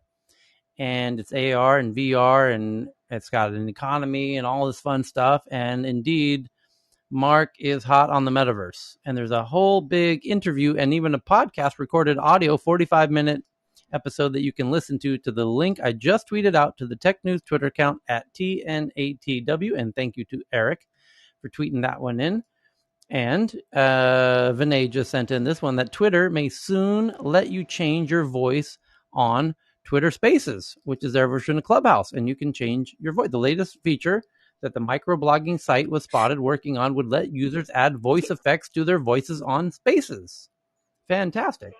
Jane was playing with this the other day in one of her spaces, and it's really weird. You sound like you can go like really auto-tuned or like which really robotic or whatever. She was playing with that the first week Spaces opened many months ago on her own. And so, this could be a misunderstanding. I'll ping her. Let's ping her in and let's see if she's up for telling us what's really going on that. Yes. Taylor, did you already discuss about Lucid Motors? Yes. Lucid Motors? Yeah, the SPAC. Yeah. I'm sorry. We did cover that. Thanks. Okay, we did about 20 minutes ago. Philippines suspends social media Leica's payment system. Anybody know why? The Philippine Central Bank has suspended the use of tokens offered by social media platform Leica as a method of payments in the country in a sign of cracking down on cryptos. There you go. Chinese startup called Maikai weighs Hong Kong IPO after crackdown. Maikai, a Chinese startup that connects restaurants with vegetable producers, love that, is considering shifting its IPO to Hong Kong from the US. Cal, can you believe that? Interesting. There it is. I don't know how these things happen. It's really weird, isn't it? They just keep happening. I wonder why they're shifting from the US to Hong Kong. I wonder. Is it Chinese link company? It's a Chinese startup. And they were gonna IPO in America, and now they say they're gonna IPO in Hong Kong. Yeah, then they don't need to go through the cybersecurity certificate approval, audit, deep dive, proctology exam. Yeah, I knew you were going to go make things easy. I knew. How did I know you were going to go there? It's okay. The free proctology exam. What do you want? Free healthcare. I knew it. Vodafone CEO hints at spinoff of mobile money platform M-Pesa. That's big news for Africa, where M-Pesa and mobile money is how people pay, and they need a better system over there. And I hope to God that this Vodafone CEO's new plan is to offer something that is of benefit to the people there. That's coming from Bloomberg. Thanks to Frost for that one. And Chinese media giant Tencent has a plan for Pokemon. Tencent is pursuing prized global franchises. They're already like the world's biggest game conglomerate, so it kind of makes sense that they might acquire Pokemon, which I have to imagine is owned by Nintendo in Japan, no, Cheryl? Yes, but the thing is, no, I think it's what is called it? The other company called, I forgot. But anyhow, if that happens, will all the data goes to China? Yes. Yeah. Oopsie. Ant-based Zomato gains their 83% in Mumbai trading debut. We got that Sinopharm vaccine may offer poor protection for elderly. Coming in from Budapest, Hungary, a new study suggests that Sinopharm vaccine offers poor protection for COVID-19 among the elderly. And other fantastic articles at the moment. We talked about Whitney Houston. People say, let her rest in peace. That is such a funny response to a hologram concert. Let her rest in peace. I can just I'm sorry. You've heard of stock photos? Hour One is talking about something similar to stock humans. The goal is to create characters who cross the uncanny valley. I'm tweeting this out. You got to see it for yourself. Hour One wants synthetic AI characters to be your digital avatars. If you ever wondered how we'll populate the metaverse, look no further than Hour One, an Israeli startup that is making replicas of people with AR avatars that you can design that look like real people. Too real. That's why they say it crosses the uncanny valley. And that's where things get a little complicated. And that's why the platforms are going to require identity verification in the very near future. So, yeah, that's the startup I was thinking about earlier. And also with if you click on that link and you see the picture, that's an AI person. That's not a real person in the main picture. Yeah. And it really is uncanny. Mm-hmm. Yep. And there's a headline news in the printed newspaper from the printed edition of the Economic Times in India. The top headline is the Royal Bank of India working on making virtual currency reality. And thank you to Manas for that photo from on the ground in India of the Economic Times. The Royal Bank of India making virtual currencies a reality. And Chicken King says that I guess that's the chicken version of Burger King. I'm not. It's from the UK. Chicken King. Chicken King says UK supply chain at a crisis point. UK supermarket shelves will be bare, and panic buying will intensify unless problems threatening the food supplies are solved promptly. Is the headline. I wonder if water might be involved. It's from Bloomberg. The company bonds lose 10% of value amid logistics snarl-ups. And then it says the pingdemic worsens food industry's woes following Brexit. It's a combination of Brexit and COVID and logistical snare-ups due to Brexit. Okay, fair enough. Yeah, you got plenty of water up there for the time being, UK. LA's new mask mandate revives old divide as a virus resurges. Oh boy. I told you this was going to happen.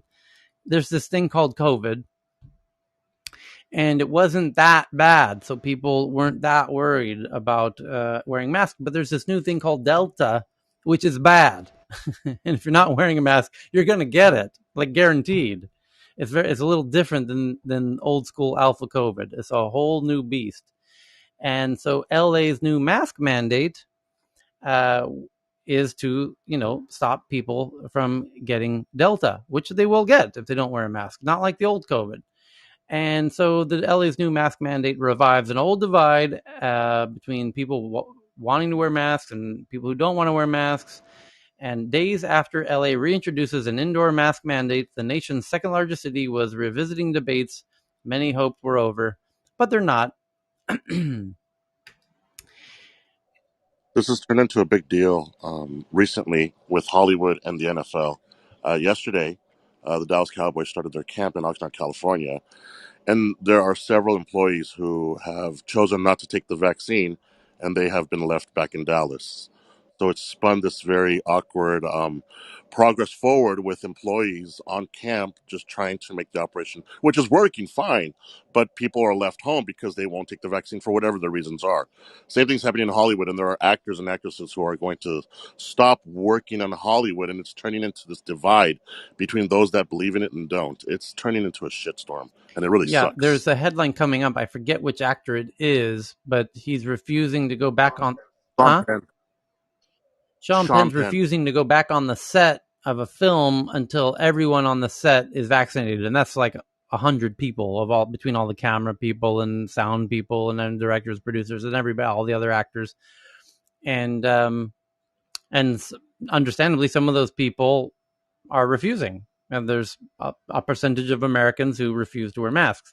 Similar with the sports, and now the leagues are saying if your team has to cancel due to the fact that too many players got COVID, you forfeit the game. We don't reschedule the game. So things are escalating. Hey, Tyler, Tom Cruise has the same restriction on his films. Everyone has to be vaccinated. I thought Scientologists. Wait. I thought Scientologists couldn't get diseases though. Exactly. Well, no, but it was a big deal because they had to shut down production on something he was doing, and he because somebody got COVID, he was furious. Wild. Tyler, on a related note, there's a restaurant in San Francisco that has told employees you must be vaccinated or you are fired. Additionally, San Francisco city is evaluating whether or not every city employee should be vaccinated, and the U.S. Armed Services, which is 1% of the population, so a lot of people, they're debating whether or not to have everybody with required vaccinations. On that, yeah. Thank you for that. And Italy is going to implement this green passing on top of the digital EU digital passport, which also, include many public places and dining indoors. So if they don't get vaccinated, they can't dine indoors. Yeah, France was going to do the same, and same for riding trains and buses and stuff. Maybe Spain as well. And now the EU drug regulator recommends Moderna shots for teenagers. And so the tension is going to get even higher as now the European regulators cleared Moderna's COVID-19 shot for children ages 12 to 17, offering a second weapon in the push to vaccinate. And Japan too, by the way. Japan already approved for 12 to 17 for Moderna. Okay. So Russia disconnects from global internets in tests, sparking fears Putin will clamp down on free speech. Good times. And Xi Jinping makes his first official visit to Tibet amongst rising tensions there. And a new smartwatch sensor can measure blood sugar levels. Fantastic. Can't wait for Apple to have that. And let's get back into the big stream of articles. Dubai made it rain. We've covered that one.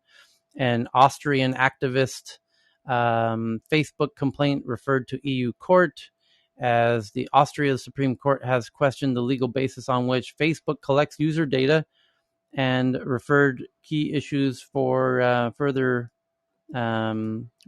examination. And Cocoa bites into $100 million Series B. Cocoa is digitizing the food supply chain in the U.S.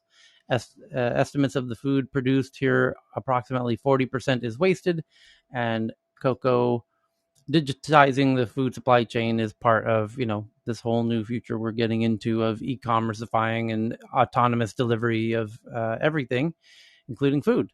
Identity gets a new look, examining the W3C verifiable credentials standard.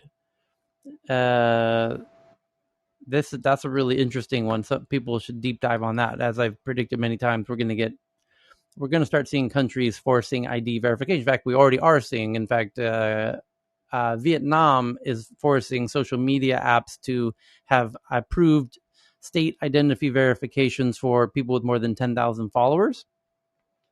And Coinbase and top execs face securities class action over NASDAQ listing. Alongside the company itself, the class action names Coinbase CEO Brian Armstrong, CLO Paul Grewal, and other top executives. And a U.S. responds to an Iraqi teen's Instagram plea over deteriorating situation. When Ali Adel made a desperate appeal to President Joe Biden, he didn't expect the U.S. State Department would respond. But an Iraqi teen made an Instagram plea to Joe Biden and got a response. But you'll have to read the article to see all about that. So the other interesting articles at the moment are that digitally de-aged Paul McCartney stars in the music video for Find My Way with Beck, which is a collaboration between Beck and Paul McCartney on Paul McCartney's new album. But he's de-aged himself in the music video to look young again, like back in the 60s. It's kind of a cool look. Music, speaking of... Natalia, I just may want to make one correction. The thing I said about Tom Cruise, it may have been before the vaccinations. He had a fit over people violating COVID protocols on the set, which is different than the vaccine situation. But he had people quit because of his Yep, got it. And then we've got, speaking of music and technology, music tech startup doubles crowdfunding goal with more time on the clock. I'm just retweeting this one from Lucia about a music tech startup. And then this is an amazing one. This motorcycle's insane looking. It's called the Da Vinci DC100, a self-balancing electric motorcycle that will follow you around. Beijing's Da Vinci Dynamics has launched its DC100, a high-performance electric street bike with an impressive 250-mile, 400-kilometer range. You have to see it. That is crazy looking. It's self-balancing and will even follow you around at slow speeds. That's pretty damn cool. Yes, here's the article from Variety. Sean Penn won't return to work until cast and crew of Watergate series get vaccinated. And TikTok partners with Vimeo to help small businesses make content. And we read an article recently. Somebody partnered with Netflix. Snapchat? Yes. Snapchat and Netflix partnered, and now TikTok and Vimeo are partnering, and that means Instagram and YouTube are going to partner. As all of the small form video platforms, vertical video, are going to be, it's all going to merge into one big company of video.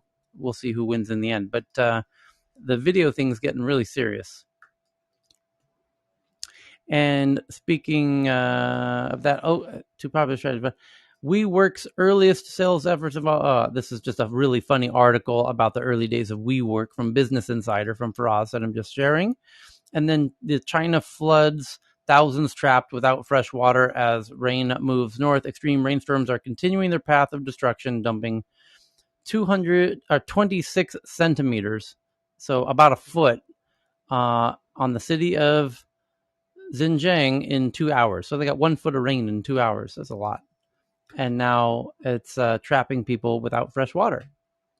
And Florida and Texas threaten Ben & Jerry's with anti-BDS laws over West Bank pullout. So Ben & Jerry's pulled out of the West Bank, the occupied territories of Palestine. And now Florida and Texas public officials in at least 2 Republican-led states vocalized support for Israel in a dispute with Ben & Jerry's, an American company. But they're siding with Israel because this American company said they don't want to sell ice cream in the West Bank, and now American lawmakers don't like an American company not willing to sell ice cream in the occupied West Bank, even though they are willing to sell it in Israel. But it's really strange, and yet none of these politicians will say anything about the Israeli spyware Pegasus. Figure that one out. So Tesla plans to open its charging network to other vehicles and other car manufacturers, and that's fantastic because Elon's a nice guy and he wants to save the planet, and that's how you know he's a nice guy. So Eric Clapton refuses to play venues. Now this is the other. Watch this. Okay, it's watch. Oh man. Eric Clapton refuses to play venues that discriminate by requiring COVID vaccines. So now you've got celebrities on both sides. You've got Sean Penn refusing to go work with his co-workers until they're all proven to be vaccinated. Now Eric Clapton's refusing to play at concerts that insist that you have proof of vaccination. So you got it both ways. So Pfizer shot halts severe illness, allows infections in Israel. Bloomberg says Pfizer shot just 39% effective in halting Delta. Ouch. Ooh, that's not good news. Delta's going to tear you all apart, as I told you so. I told you so, as even a month ago. Did I not, Ame? I did. Yes, I you did. did. Yes, you I did, said Dad. Yes, Delta's. you did. It's like the school teacher. It's like the master. It's like I feel like we're in like in Wolverine, Professor X? the headmaster. Yeah. Yes, you're my Professor X right now. Yes, Professor X. I did Yes, say you did Delta's going to come and rip you all a new one. You have no idea what's going to. But Yep. Tyler, this is a really interesting dynamic because this is also what my cardiologist friend in Michigan was saying. He was really just talking about the science and the understanding of the virus, just to help people be educated. And he was getting shadow banned. But in Holland, it's like we've managed to get it under control, that variant, from what I've seen, because we're in dark red, of course, but it seems like people now are like, oh shit. So I think that they're sort of recognizing that they have to sort of really also start looking at their health, because the variant's going to be harder to fight, right? If you're healthy. So in some ways it's like really pushing people to sort of be more outdoors, more exercising, more into healthy eating. So it's going to have an interesting impact. Let me explain something. Public service announcement to America. Hello, Americans. It's me, Tyler. I live, otherwise known as Professor X. I live in Thailand, where we didn't have COVID because we wore masks all the time. Even we sleeping in the shower, we wore masks all the time. and we used hand sanitizer before entering every building and took a temperature check before entering every building. Every building. Every fucking building. So we managed to avoid COVID. We didn't have it. It tried to come. In fact, we were the first place it tried to come from China. Very first place. Bangkok, world's busiest city, world's most visited city on the planet by far. So we were the first to get it, and we had it. And because we all wore masks and we all hand sanitized before we go into every single building, it went away. And it was gone. It was gone for many months. And then it tried to come back. A few other people got it in from the airport. And then we figured it out. But because we're all wearing masks and we all hand sanitized, it went away again. And then it tried a third time. And then it went away a third time. And then Delta came. And it kicked our fucking asses. It's just ripping us an asshole like you cannot fucking imagine. And we're all wearing masks and we're all hand sanitizing like it's going out of style, and it's kicking our ass. And you're walking around without a mask and without hand sanitizing and not social distancing and jumping up and down each other at Dave and Buster's, and you don't think you're going to get the living shit beat out of you by this thing? Are you fucking insane? Add on to that, Tyler, if you have watched the Olympic opening ceremony just now, as you can see live on TV, everybody wears masks. Yeah, but everyone in Tokyo was wearing masks before COVID even started. I know, but because they can see it now on live on TV, that everybody do that. Cheryl, let me explain something. You think I lived in Tokyo for many years, right? Tokyo ni sundemashita na hakagetsu gurai na. Hanen gurai na. So the hanen gurai. So in Thailand, when I said we all wear masks all the time, when you turn on the TV, all the actors are wearing masks in the fucking TV shows all the time. That's how much we wear masks. The newscaster sitting by himself with no one around him in the middle of the newscaster is wearing a mask for the entire news broadcast on every fucking channel. That's how much we wear masks. The billboards of people with actors on the billboards are wearing masks. All of them. That's how much we wear masks. Hey, Tyler, is that just because of COVID, or that even pre-exist before COVID? Like, did you do that pre-COVID? We never wore masks. You never saw a mask pre-COVID here. It's not like Japan. Unless the air quality was bad or if someone had a cold. It's not like Tokyo where people are wearing masks anyways all the time. When they're sick. Yeah, they wear when they're sick. I mean, we really win the gold medal for mask wearing and hand sanitizing and social distancing. And that's why we didn't have COVID. We didn't have it. You had it. You had hundreds of thousands of people dying. We did not. We had no COVID because we wore masks and we social distanced and we hand sanitized and we beat it. Even though this was the first place it came, it tried to stay and it couldn't stay because we were all wearing masks and hand sanitizing and social distancing. And it tried many times to come because we're right next to China and it couldn't come in because we were doing the right thing. And then Delta came, and Delta's a whole different thing. It's just a whole different beast. And you think you can stroll around Chuck E. Cheese playing skee ball at the bowling alley with your good old buddies, drinking beers, high-fiving and hugging without masks and without hand sanitizing and sharing the same bowling balls, and you don't think you're going to get Delta? Are you fucking stupid? This is not a joke. Tyler, I just heard in a back channel WhatsApp chat that 5 of the people we knew got COVID right now, and one of them is in the hospital. You might have known him. The moderator, Wolf Lion, he's in the hospital, LA hospital. So this is not a joke and is affecting the kids. Let me explain. Half of America decided. You guys had the privilege of having the option to get vaccinated. They literally had to destroy them because you didn't take them. They made them thinking you were actually educated and were going to do the proper thing. And then they had to destroy them because they were surprised to learn that you didn't want them. We could have used them here in Thailand, by the way. And by the way, Delta could be, you might not even have Delta right now had you sent the vaccines to us. And, then we could have stopped Delta from getting back to you. But now you've got it, and now you got to deal with it. And the half of you who didn't get vaccinated are going to learn a little bit of biology. You're gonna wish you had paid a little closer attention in biology class.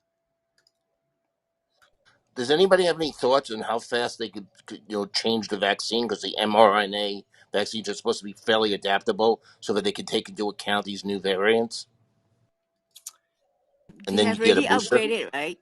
I think they already have another version that caters for Well, the I got a Delta headline variant. coming up in 1 minute. Russia is announcing the a new version, a new variant today.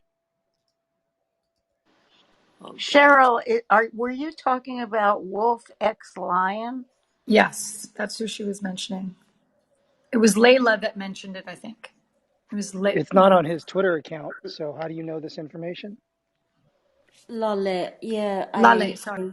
I read it on a back channel WhatsApp chat in another Well, room. I hope he feels better, first of all. Yeah, Yeah, I we are know. asking for prayers for him actually. Yeah. Oh, wow. Oh, wow. Thank you. I forgot. How Sure. do I? Lala? Lole. Lale. Lale. Thank you, It's in Lale. my bio. I Lale. had to put Thank the you. pronunciation in my bio. So, But thank you Yeah, so Tyler, much for trying. bringing this yeah, back to tech, there's been significant misinformation around vaccines and COVID, some of them created by entities which want to harm yeah, other countries.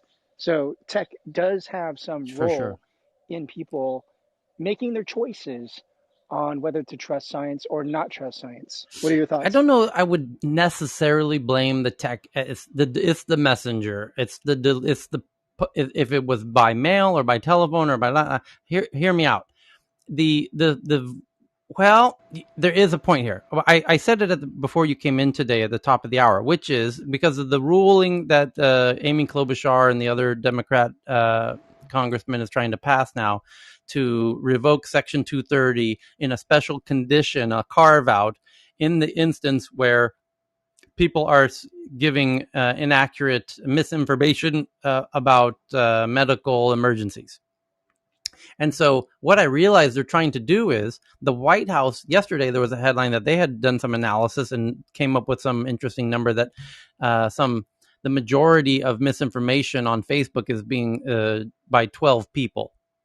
And then that makes you realize, those are super wildly influential people.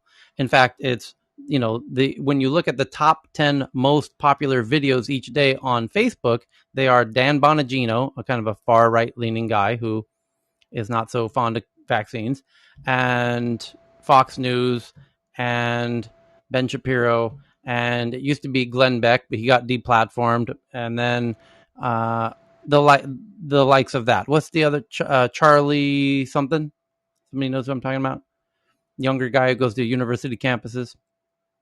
Anyway, he got deplatformed briefly, but came back. But generally, they are on the libertarian kick, and they're like, the state can't tell you what to do. They're trying to make you wear a mask, and they're kind of playing a game about who, the government's trying to control you, and they're going to silence me any day now. And they kick Glenn Beck out, and they're going to kick me out any day now. And it's really interesting content. Anyway, but those are the most popular videos in all of Facebook. And from time to time, they're giving messages that would lead one to think it's probably not a good idea to get vaccinated. And so what Amy Klobuchar and what the White House would like to do is to stop the most influential people in all of Facebook, who from time to time are giving not the best advice, to stop them from doing that. But how do you do that in a country with free speech where you have a right to be wrong? So that's why they're making this new rule about now. Your question is Facebook uh, responsible for those 12 people who have big reach on Facebook? Well, they might not have the reach that they have without Facebook. Ben Shapiro, most notably, although Fox would, they have a TV network. Dan Bonagino wouldn't, but he might use YouTube and not Facebook. So I don't know that we blame the platform necessarily. Maybe we do. They certainly are in the position to remove content like Spotify does. If you do something that even Spotify employees don't like, they removed some of Joe Rogan's episodes when they bought Joe Rogan for $100 million, and he has 1,000 episodes, and there was like a handful of episodes that they took down because it had content they didn't.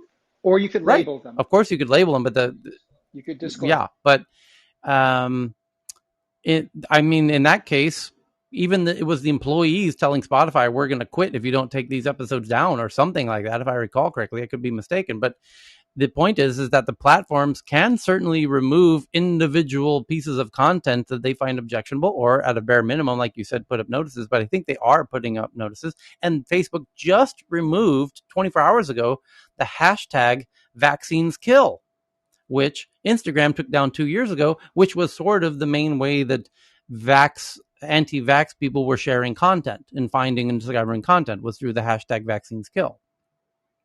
And Facebook just removed that. So thank God for that. But could they tell Ben Shapiro, hey, if you say anything about vaccines, we'll probably won't air your episode? I don't know. Yeah, of course they could do that. They have every right to do that. But then the reason they won't do it is because the Republicans will go berserk, because Ben Shapiro's been predicting that will happen. All those Republicans are saying, oh, any day now that Joe Biden's in charge, the Gestapo's out to get us. They're going to shut us all down, just like they shut down Glenn Beck. I mean, they're saying that. And Trump. Yeah, and Trump, of course. Right. But they're saying that because as a sort of insurance of sorts, because now it makes it more difficult to shut them down. Because every week they do an episode about how they're going to get shut down, and now if Facebook shuts them down, you could provoke another insurrection at the Capitol or something. So it's wild. I still think the Americans should just wake up. Even if they really insist on not wanting to get vaccinated, just wear your mask and observe personal hygiene and social distancing. I want to find it will reduce the case. Yeah, well, on the because the vaccine rate in Japan is still not very high, but yet it's, of course, with Delta variant, the cases are going up, but it's still manageable. Okay, so on the topic, Gamma variant, the Institute said the Delta and Gamma variants were categorized as causing concern because they spread more easily and can reduce the effectiveness of antibodies, from Reuters. First, the Gamma variant, first found in Brazil, has been detected in small quantities in Russia, the Interfax news agency cited. And so you've got Gamma and Delta kind of spreading around the world willy-nilly. And fully resistant superbug fungus spreads between people in the U.S. for the first time. Yes. Tyler, there is another variant already in Canada. It's a Lambda. Yes. The Lambda is already in Canada, and that's coming from Argentina, Chile, and Peru.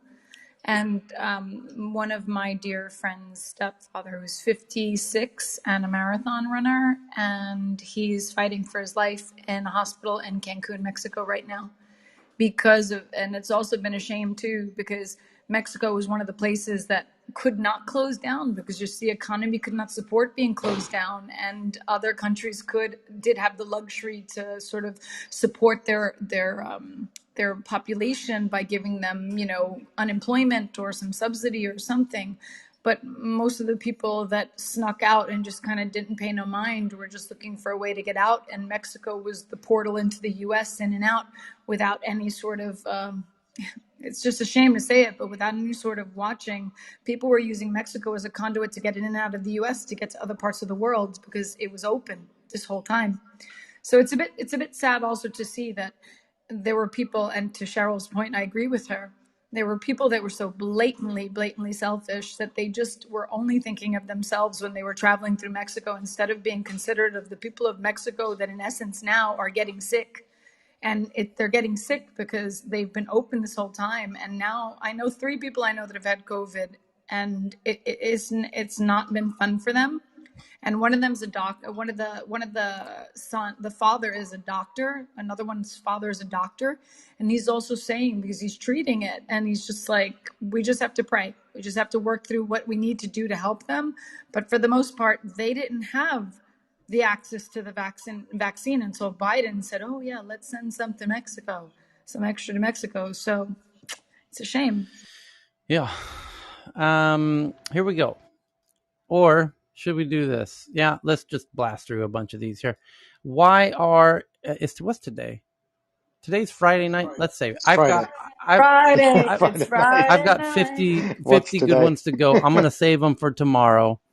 And I've cherry picked out already 50 good ones to blast through, but I'm going to save them for tomorrow because they're fantastic. So we're going to do that, and have a wonderful rest of your weekend. But we'll meet again in this same time zone tomorrow. Yeah, it's same time zone, not in the morning. So But the afternoon 3:00 there. I mean, there is fintech news, right, Monica's?